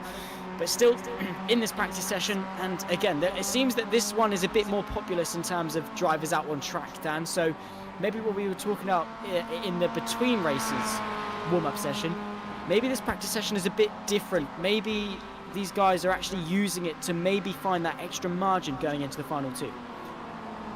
Yeah, also this practice session has taken a bit longer than it would usually do. So to kind of get yourself into the groove and don't lose that edge that you so easily do if you just stay off. I've done it before, you know. You go into an official, you drive and you're like, okay, I've won that, 5 seconds clear of the field. Go look at your phone for the next half an hour, jump back into qualifying, and all of a sudden you're about a second down on your quickest lap time. And you're like, okay, well, maybe I should have done like 2 or 3 laps at least of a bit of warm-up. So I think that's also what these drivers are trying to do. Try not to get distracted as much as possible. But I think it's about time now, Zach, to go racing. Finally, for the 3rd time this evening, 15 minutes will get put on the clock, and we'll wait and see as to what the grid is. And there we go. Andy Littler, Jamie Ayres, row 1, with John Sylvester and Tom Griffiths just in behind. Jason Haddington rounds off the top 5. Darrell Wright up amongst the lot in P6. Ralph Cullen and Ewan Bramer, the 4th row, with Martin Sampson and Charles Kellerman at row 5. However, it's shown that Kellerman's in P18 for some bizarre reason. So Martin Sampson is alongside someone for row 5. We'll get that sorted as soon as we can. But at least in terms of, there we go, Jordan Styrett or Jordan Sampson on row 5. So Alan Toon, Mick Barry, Miles Owens, PVG, row 7. Steve Pfeffer, the top 15. Then comes Hunt, Hansford, Kellerman, and Sean Yunier. Well, 19 cars take to the grid for race 3. And once again, Dan, who is winning? I'm going to go with John Sylvester. I'm going to go with Griffiths again. He's got something to prove for the third time this evening. The lights are out and we're underway in Silverstone. The dash towards control begins once more. The lead. John Sylvester into the first right-hander. He does exactly that and controls the lead of the race. However, the outside line for JBS, the swooping nature for the Momo car sees him put his foot down and the car climb in terms of momentum. Tom Griffiths trying to funnel the thread the needle through the middle, I should say, and at least pick his way into second. Does exactly that. So 2 championship protagonists now within the top 2 places in the first sector of racing, as oh my word, Littler nearly ruins Griffiths' day. Jason Addington also all over the back of John Sylvester, who's dropped down a position once again. Andy Littler has dropped down 2. Tom Griffiths up 2. He's doing amazingly. The championship leader Jamie Ayres, though, absolutely bolted from that start. 8 tenths already ahead of Tom Griffiths. Madness, absolute madness. Jamie Ayres with something to prove after what could have been the victory in race 2, potentially what should have maybe been the victory in race 1 as well for Jamie Ayres. He is hungry, thirsty, craving that victory here tonight because Silverstone clearly has been the top of his list in terms of tracks to succeed at. But we round off lap number 1 and Ayres does lead, setting the pace, setting the benchmark and setting the precedent for the rest of the race to come. Darrell Wright sends the move to the inside of Andy Littler and takes the lead of the AMS, a crucial step in trying to maintain that once quite strong championship lead. That lead has come down over the last 2 races. How much, of course, we don't know. We don't have a live updated championship, but it has come down. That's one thing that's for sure. Around the outside, though, squeak tyres there for Johan Bremer. On the inside, though, was Pete Van Gool, who took the right line. Gained 2 positions, though, with that inside line. That inside line there, Zach, so quick there that time round. Is now to the inside of Haddington. Sampson on the inside. There's 3 wide momentarily. Pete Van Gool now gets past Haddington on the inside now for Martin Sampson instead of him, who's fighting with Andy Littler himself. Almost a triple pass there for Pete Van Gool. He's picking his way through as many passes as he has got names, but he's looking to the inside now. Sends the move through this one through as possible. Steve Pepper side by side as well with Jason Haddington. Now a drag race, the pit straight. Tom Griffiths setting an even quicker lap time and closing the gap to the race lead. Inside line for Daniel Hunt. He's trying his utmost to fight the way through the field as best as possible. 3 wide in the front of his vision as well. Might assist the once championship leader, the championship contender, of fighting his way through as well. Particularly when one of his rivals is in the top 2 places. He's going to want it as much as possible. The send to the inside through Beckett, which is Littler wide. But that is the driving style of a man who is on an absolute mission to the front. Down the Wellington Straight we come now. It's still Jamie Ayres in the lead, and Tom Griffiths, then John Sylvester in P3. This is the fight for the championship. John Sylvester, once when I was talking to him earlier on before the sessions, he said, I've got no chance, mate, but I think John is lying. Well, John was lying with a gap of 36 points, and with the point system that we have here, that gap is easily, you can easily turn on its head, and it can easily flip in your advantage. However, Tom Griffiths has done absolutely everything he needs to do at the moment to try and keep that gap at where it is. Jamie Ayres at the moment in P1 also trying to make strides forward. Martin Sampson, Ralph Cullen has dropped down though. He's pinned it on the exit of Cops.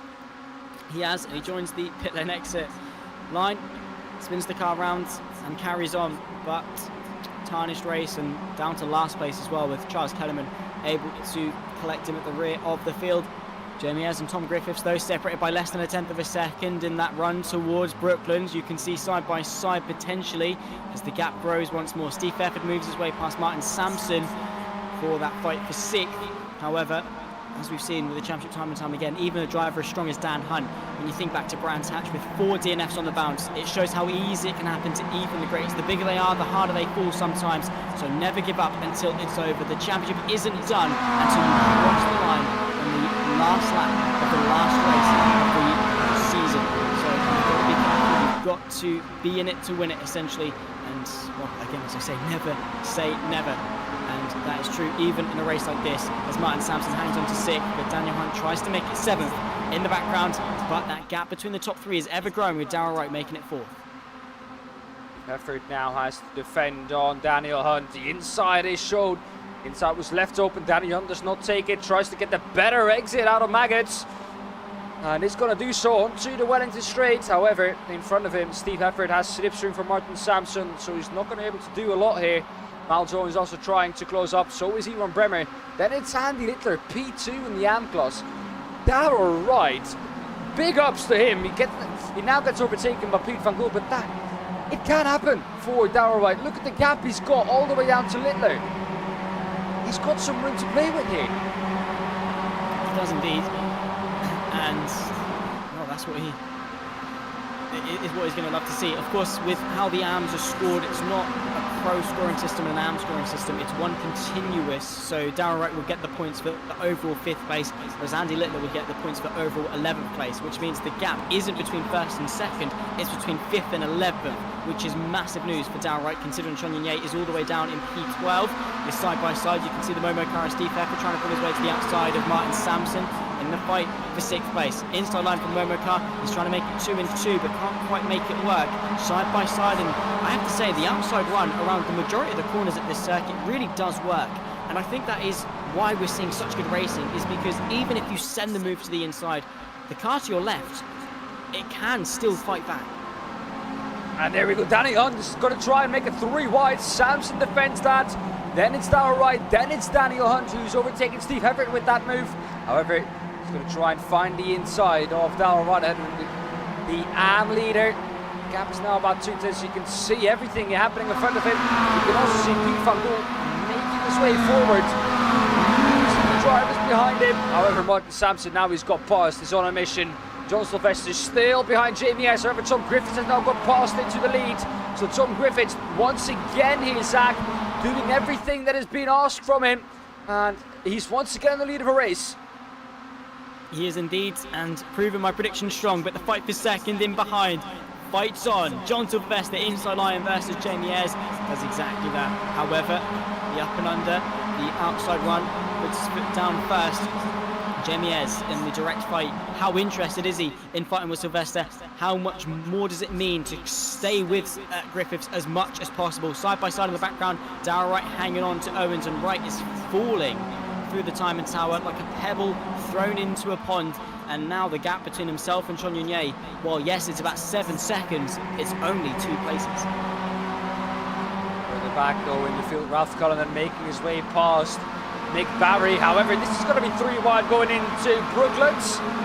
How are they going to make it through? Mick Barry on the inside is going to have to concede. Charles Kellerman around the outside. Ralph Cullinan on the inside. Both result boys making it through clean. Then you have the optical of Charles Kellerman in between that. Charles Kellerman started in P18, still in P18 at the moment. Ralph Cullinan, however, trying to make his way up the order once again. He once was all the way up in P7, and Littler also someone who dropped down massively. He was once up all the way up at P1, all the way down to P16 now. Yeah, it shows how quickly the turns can table, and well, now, well, the tables can turn, sorry, I should say. Absolutely got that the wrong way around. I thought you did that on purpose. Yeah, I should have played it off as on purpose, but I corrected myself, and now I'm in the wrong. John Sylvester, however, almost in a world of pain as Jamie Ayres very aggressively tries to shut that car into the rear end of the Platinum car. Unfortunately for Ayres, he hasn't got clear passage through up in the 2nd place. Unfortunately for Sylvester, the fight continues on. Just under halfway left to go for race 3, and Griffiths has, well, I don't want to say a secure lead because it's never secure, but he's dealing with the pressure well. The only thing we are missing now at the front is Daniel Hunt, I think, at the front of that field. So, no, Daniel Hunt, who was in P2 in the championship, excuse me, is the only driver we're missing there at the front to complete this top 3 battle at the front of the race. However, John Sylvester can now take some points out of Daniel Hunt. Tom Griffiths in P1 has also taken other points out of Daniel Hunt. Daniel Hunt, here he is, all the way down on P6. Has gained 10 possessions though.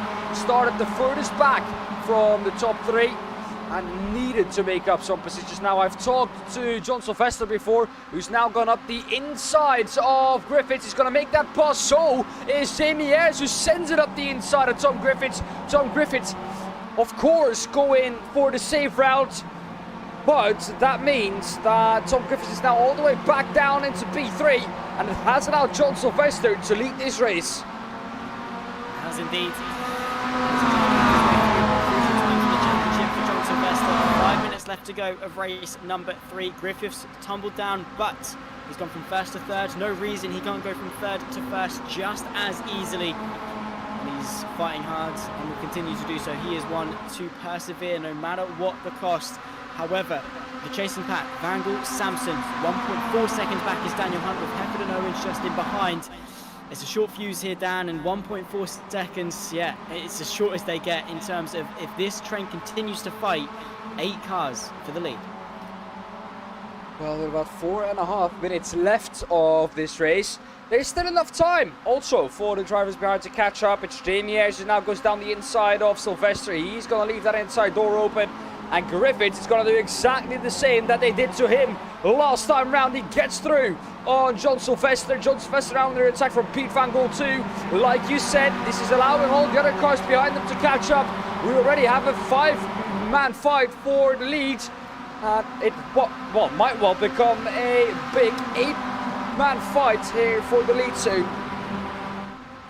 Indeed, so not much in it at all. And at the drop of the hat, it might well be one of the most chaotic finales to a race that we have seen for quite some time.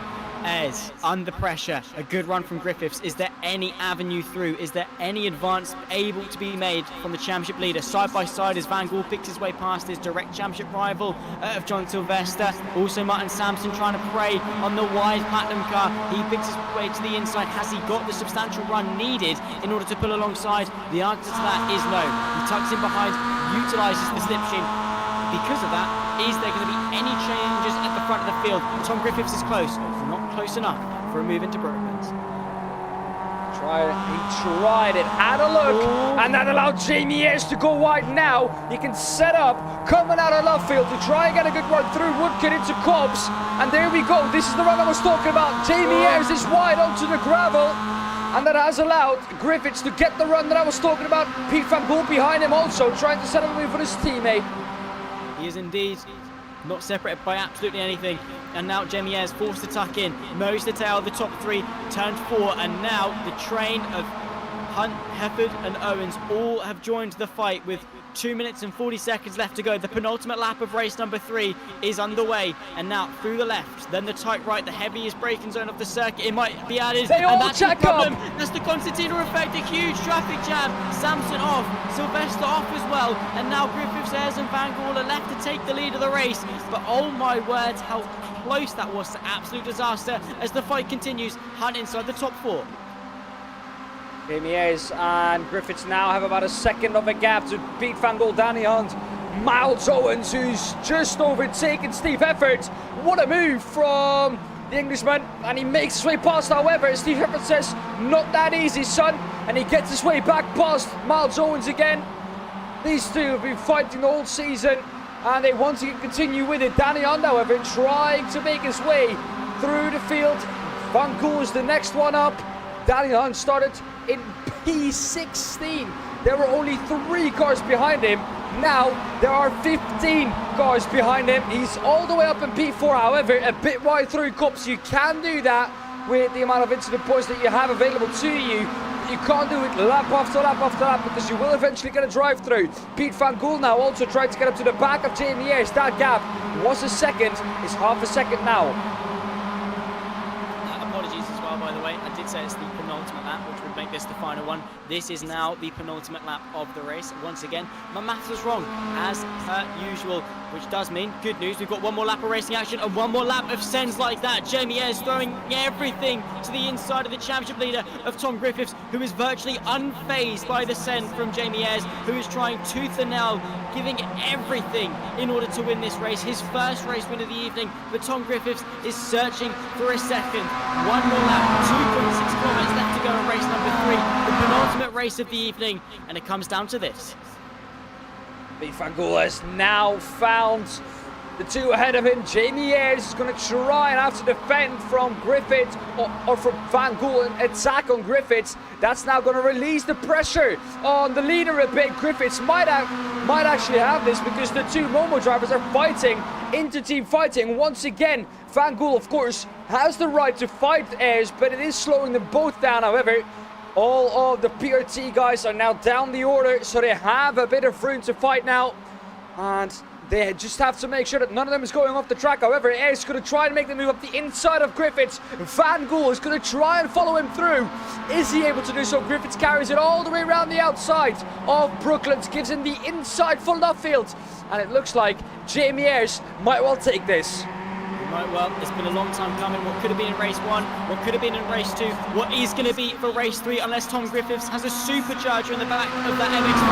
The run to the line for race number 3 sees Jamie Ayres become our 3rd victor of the night. Tom Griffiths pulls out late to the right-hand side of drag race to the line, but it's not enough, and Ayres is victorious. Tom Griffiths and Pete Van Gool round off the fantastic podium that we had for race 3. Daniel Hunt, a good 4th place from the back of the field with Steve Pfeffer the top 5. Dan, bring on race 4.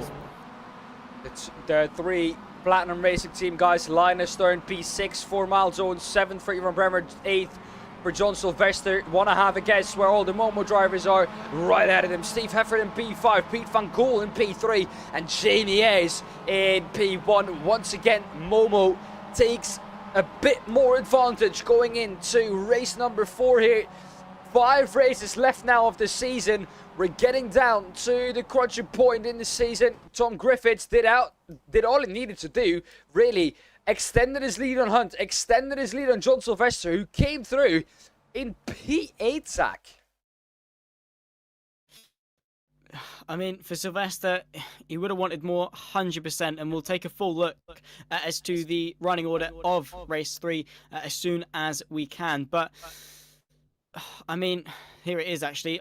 But yeah, entirely from John Sylvester's point of view, he would have wanted more from that race, particularly from a platinum point of view as well. Either way, Jamie Ayres, Tom Griffiths, Pete Van Gool, the podium, with Daniel Hunt and Steve Pfeffer, the top 5. Miles Owens makes it a train of platinums in 6th, 7th and 8th, with Ewan Bramer and John Sylvester in behind. Darrell Wright victorious for the AMS. However, Sean Yunier, his direct championship rival, directly behind in P10.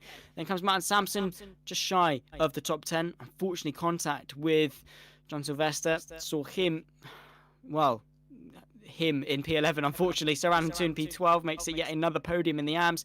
Steve Hansford, P13. Andy Littler, Jason Haddington, 15th, with Cullen and Surratt and Barry, the 18 cars, with Charles Kellerman rounding it there. The lonely P19 all the way down there for the optical green car. But Dan, yeah, I think with each race that we stride forward into, it's yet another race where something in the championship gets shaken up. And, well, I mean, it's sad that we don't have a live updating championship table. But if you would look at that, I think throughout this evening, the 3 at the top, they would have completely shuffled around from race to race, I think. I think we would have had Hunt lead at some point. We would have had, well, let's be honest, we would have had John Sylvester lead for one point. Maybe not as much as he would have liked, but you know, it's been up and down. They've all had their fair share of luck. They've all had their fair share of bad luck. So it's really all going to come down to race 4. How are you going to go into that last evening of the championship? And you, let's be honest, Jack. Okay, well then. A combination between James Parfitt and Zach Sweeney. That's an interesting one there. Anyways, you want to set yourself up well for that last evening of the championship, don't you, Zach? Right, so ladies and gentlemen, it's my fired for an abomination, slanderous misuse of my forename. It is absolutely disgraceful. I don't call him Daan Pepels, do I? No. I call him Daan Pepels because that's his name. But no, I'm gonna call you Dan, or yeah. Call me Dean. Yeah, Dean Pebbles. Dean Pebbles. There we go. There we go. Alongside me, myself, Jack Sweeney, and Dean Pebbles in the commentary booth here on the PJ Broadcasting YouTube network. Honestly, it's disgraceful. Absolutely disgraceful. I was starting to like you, Dan, but no, absolutely not. Regardless of which, ladies and gents, we've got one more race coming up. Race number 4, 15 minutes back on the clock. 6 minutes and 55 seconds left of warm-up. Hopefully, we'll skip through that and get the race into you as soon as possible. But it's been an evening to remember, for good or for worse. Either way, it's been a thrill ride all the way through, Dan. For sure, and I'm looking forward to race number 4 here, Zach, because From what I'm used to with the UK SimRacers, Race 4 always produces. It doesn't matter what track you're on. You could send these MX5s, and I'm sure about it, Zach. You could send them to the streets of Monte Carlo. You could send them to Monaco, and I can still guarantee you Race 4 will be an absolute spectacle. That's how sure I am of it. Even though F1 is always boring around those streets, you can't overtake. Send these boys around the track, and you will see at least 20 overtakes within the first 5 laps. I'm sure about it. Absolutely. Absolutely.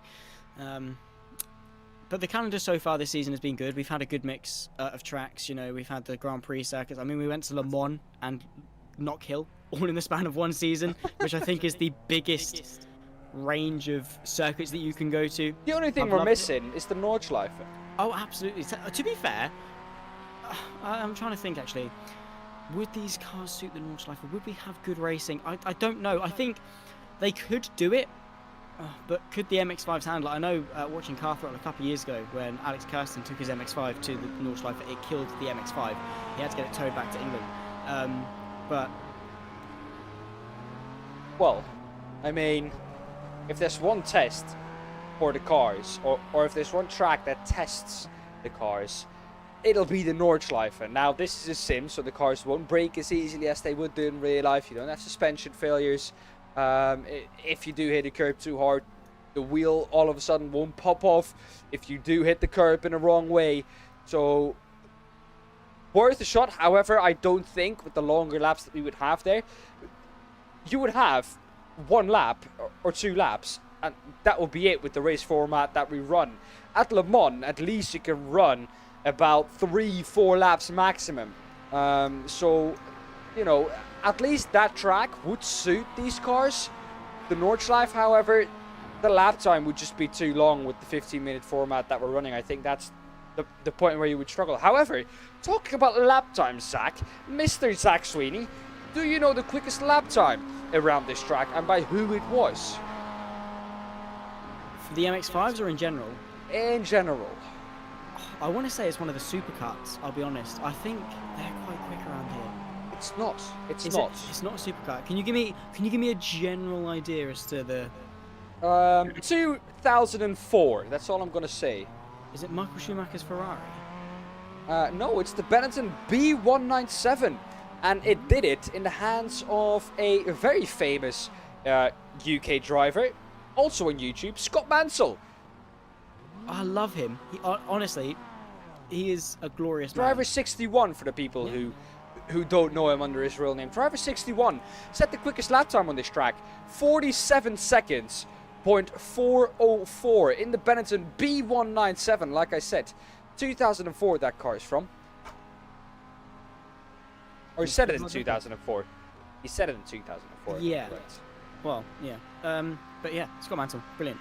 In terms of insight for racing and just the weird and wacky stuff him and his mates get up to. I love it. But yeah, fantastic. And just goes to show that the oldies are still goodies. I mean, the F2004, Michael Schumacher's Ferrari from 2004, still holds many lap record here today. However, our focus is not Formula 1, it's MX5s, and it's Andy Littler and Steve Hansford that share the front row. So Alan Toon up there in third, with Martin Sampson, row 2. Arnaud Chagnon, P5 with Darrell Wright, 6th. Then comes John Sylvester, Ewan Bramer at Platinum, row 4. Miles Owens and Steve F. EVG in behind. Tom Griffiths, Jamie Ayres keep each other company on row 7 with Jason Haddington, the top 15. The grid. One more go around here at the Silverstone National. 15 minutes back on the clock for one more time. And I have to say, as much as I'm looking forward to race 4, I'm disappointed to see this race end. But very quickly, who's winning? I'm gonna go with Ewan Bremer. There we go. That's an outsider. Hey, Andy Littler, Steve Hansford lead them underway into the top corner. Ryan Sampson getting the jump already up in second place. Could he search for his first victory tonight? Outside line as he works his way through the optical red car into second place. So Alan Toon trying to pick his way through the field as well and maybe work his way back onto the podium. Overall, as it stands, he's still on the AM podium, but trying to funnel his way through. And then inside there is Arnaud Chagnon. No gap made as it stands. Unless your name is Shannon. Oh no! Who's that Oh, into no. the rear end? Was that Sylvester? Oh god, wow. Oh no, absolutely not. That is disgraceful. That is the start of race 4. He continues. Was that Ernest tagged round? I think it was. Oh my word. Griffiths involved, Toon involved. Pretty much the entire field involved in some capacity there. That is the last thing that you want to see. For sure, Andy Littler and Martin Sampson have got a little bit of a gap. Arnold Chalonier in P3 ahead of Steve Hansford in P4. P5 for Dow right. So at the moment, it's one pro driver in the top 5. All these amps holding their own at the start of the race. Iwan Bremer coming through in P7, Danny Hunt P7, or P6, remember, Danny Hunt in P7, Steve Hepburn P8, John Sylvester P9, and Pete Van Gool in P10. Absolutely.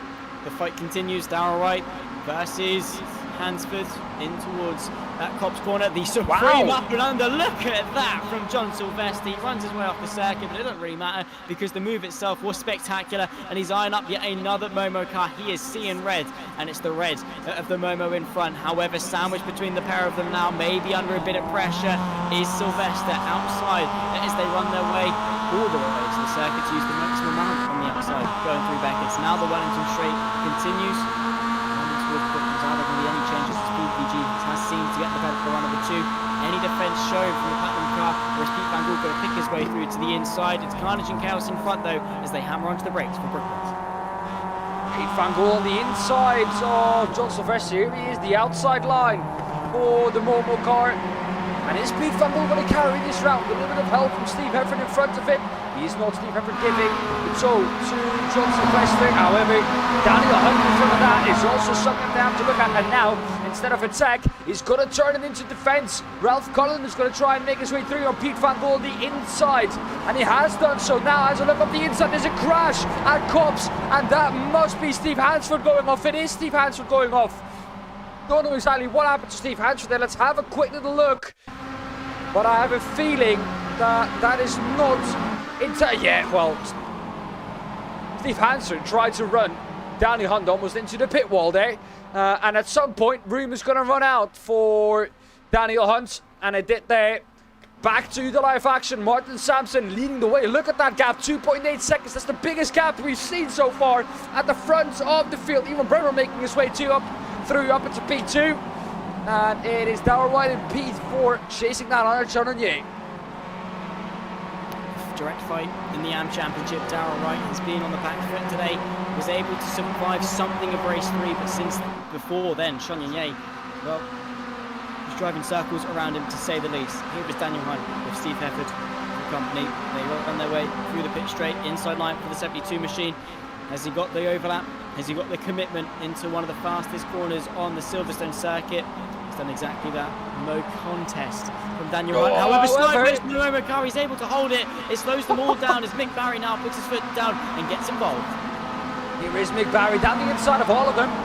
Linus Stern, the 3 on the outside. However, Mick Barry can find his way through all of them. Mick Barry the inside for Maggots is going to work. The better exit is there though for Steve Hefford. However, Mick Barry with the scent of a lifetime down the inside of Maggots, and he got through eventually. Absolutely. The fight is not over until it's over.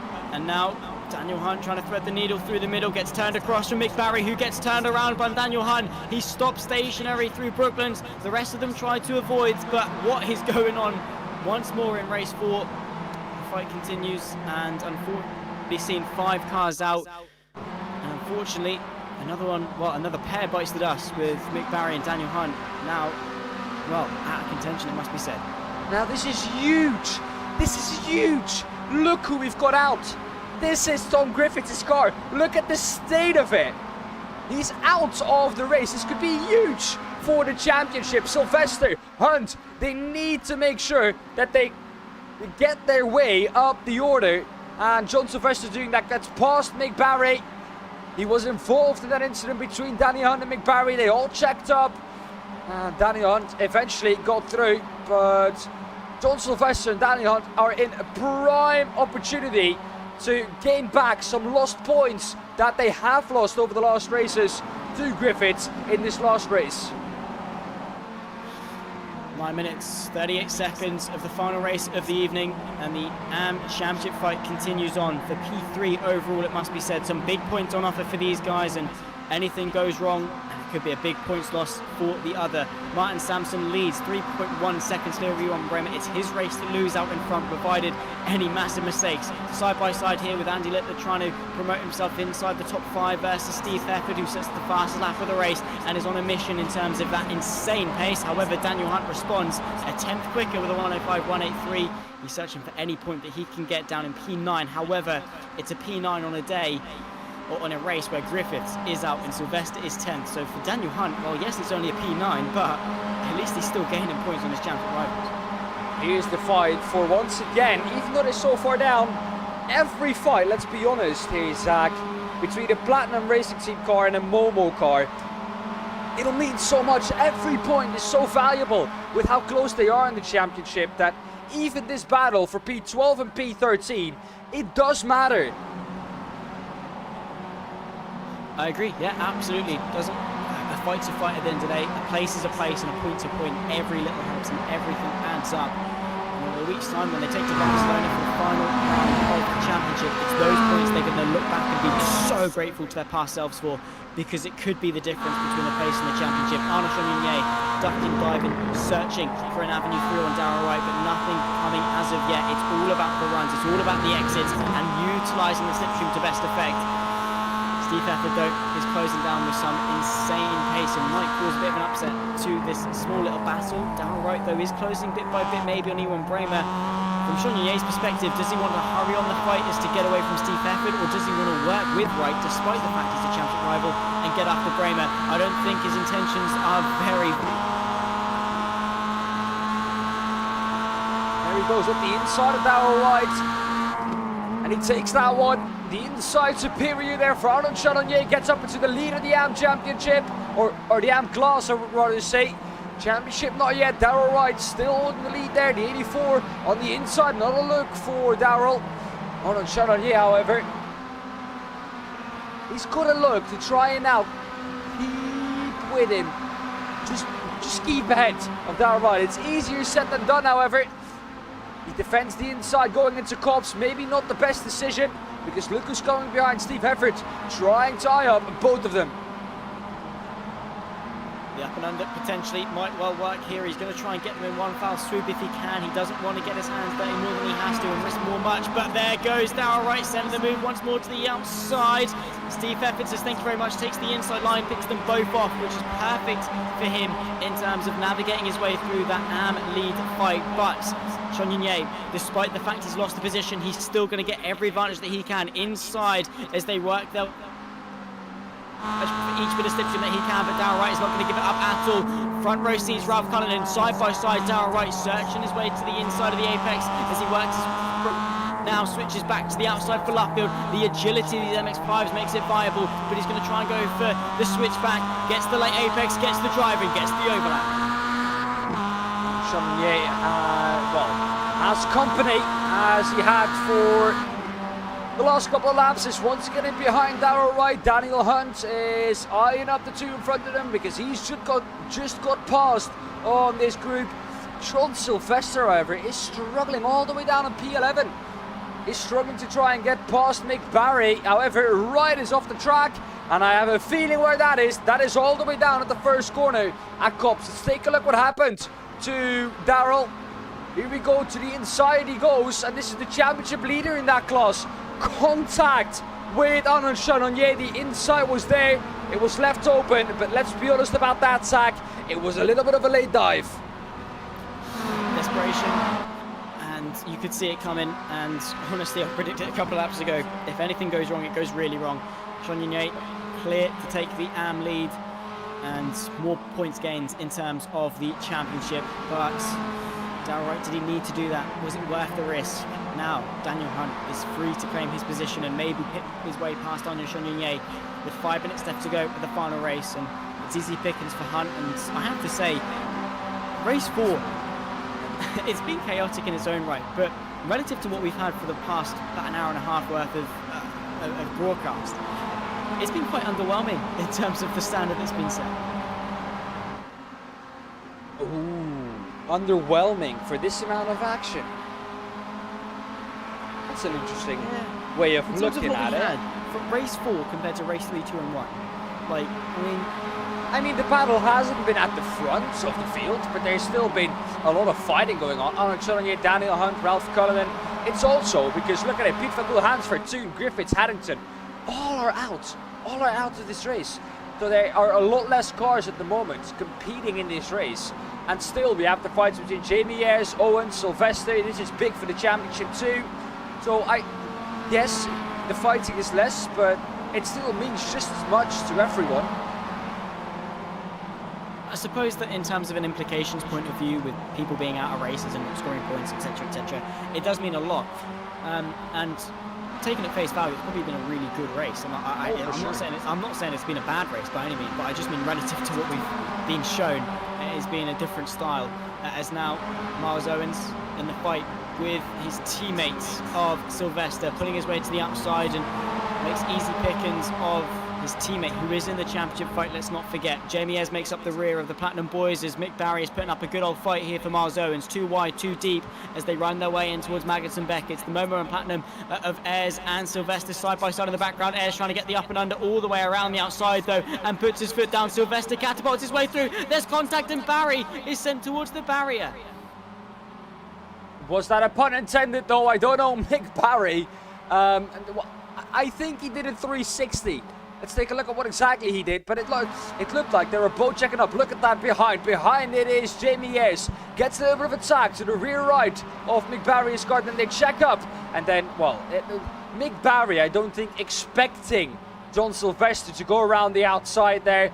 John Sylvester was all the way to the curb, all the way to the white line. I don't think John could have gone even more left there.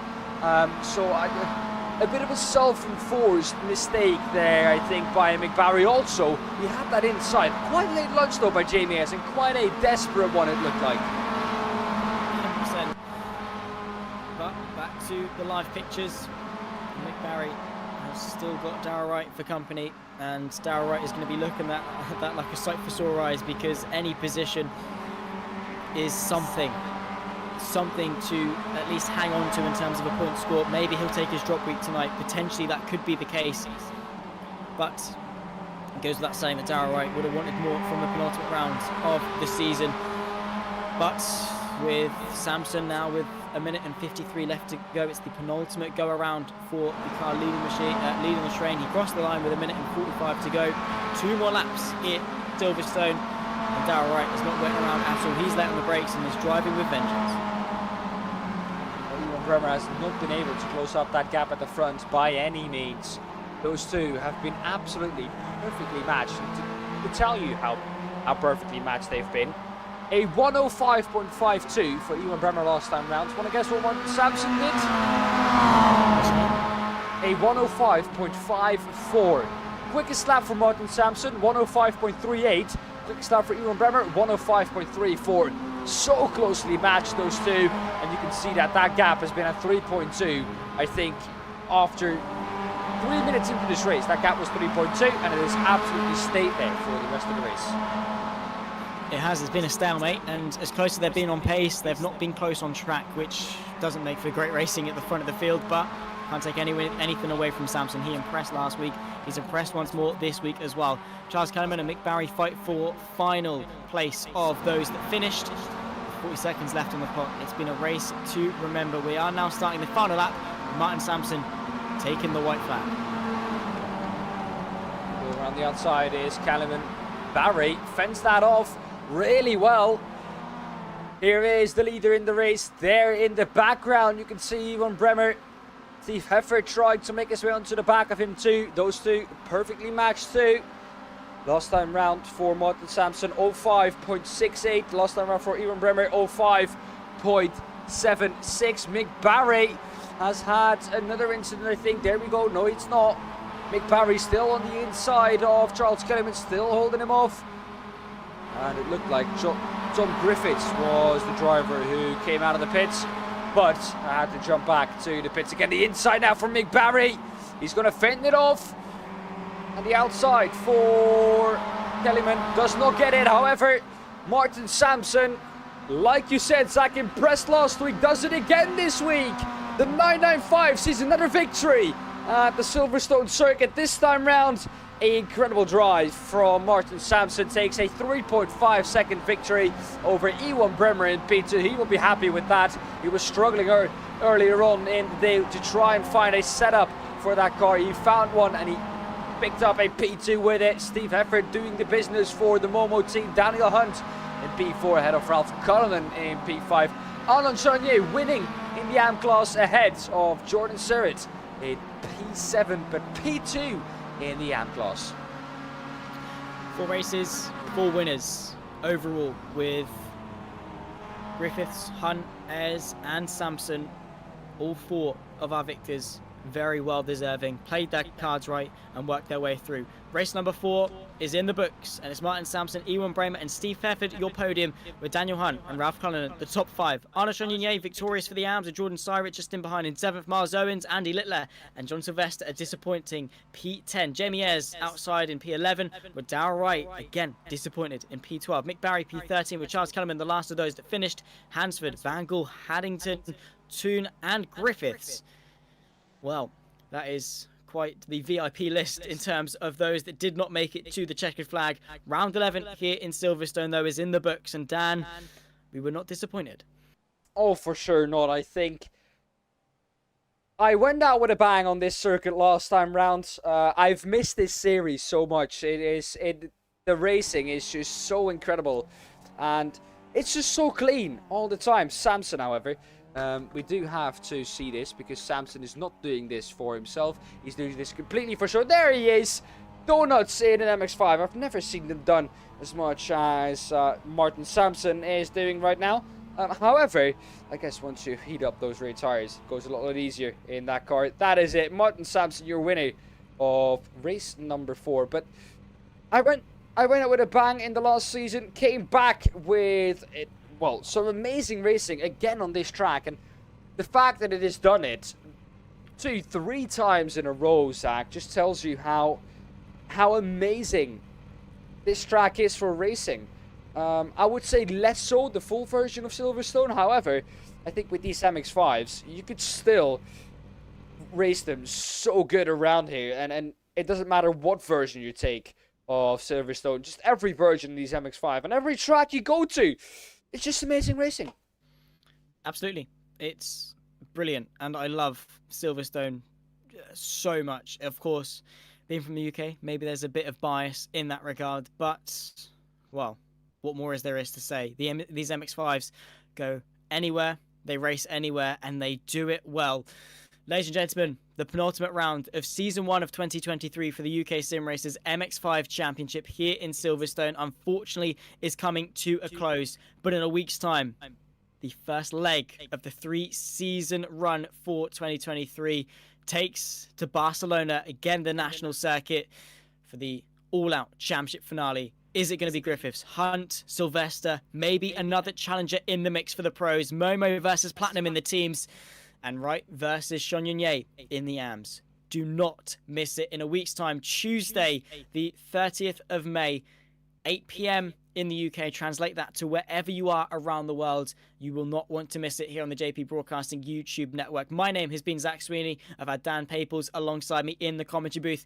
It will be myself and James back in the commentary booth in a week's time, so thankfully get rid of Dean. But for now, ladies and gentlemen, make sure you like, subscribe, turn the bell on for notifications to not miss a single thing that comes your way throughout the week here on JP Broadcasting to keep you entertained while you wait for the sensational finale that's to come. But in the meantime, we'll leave you with a very warm goodbye.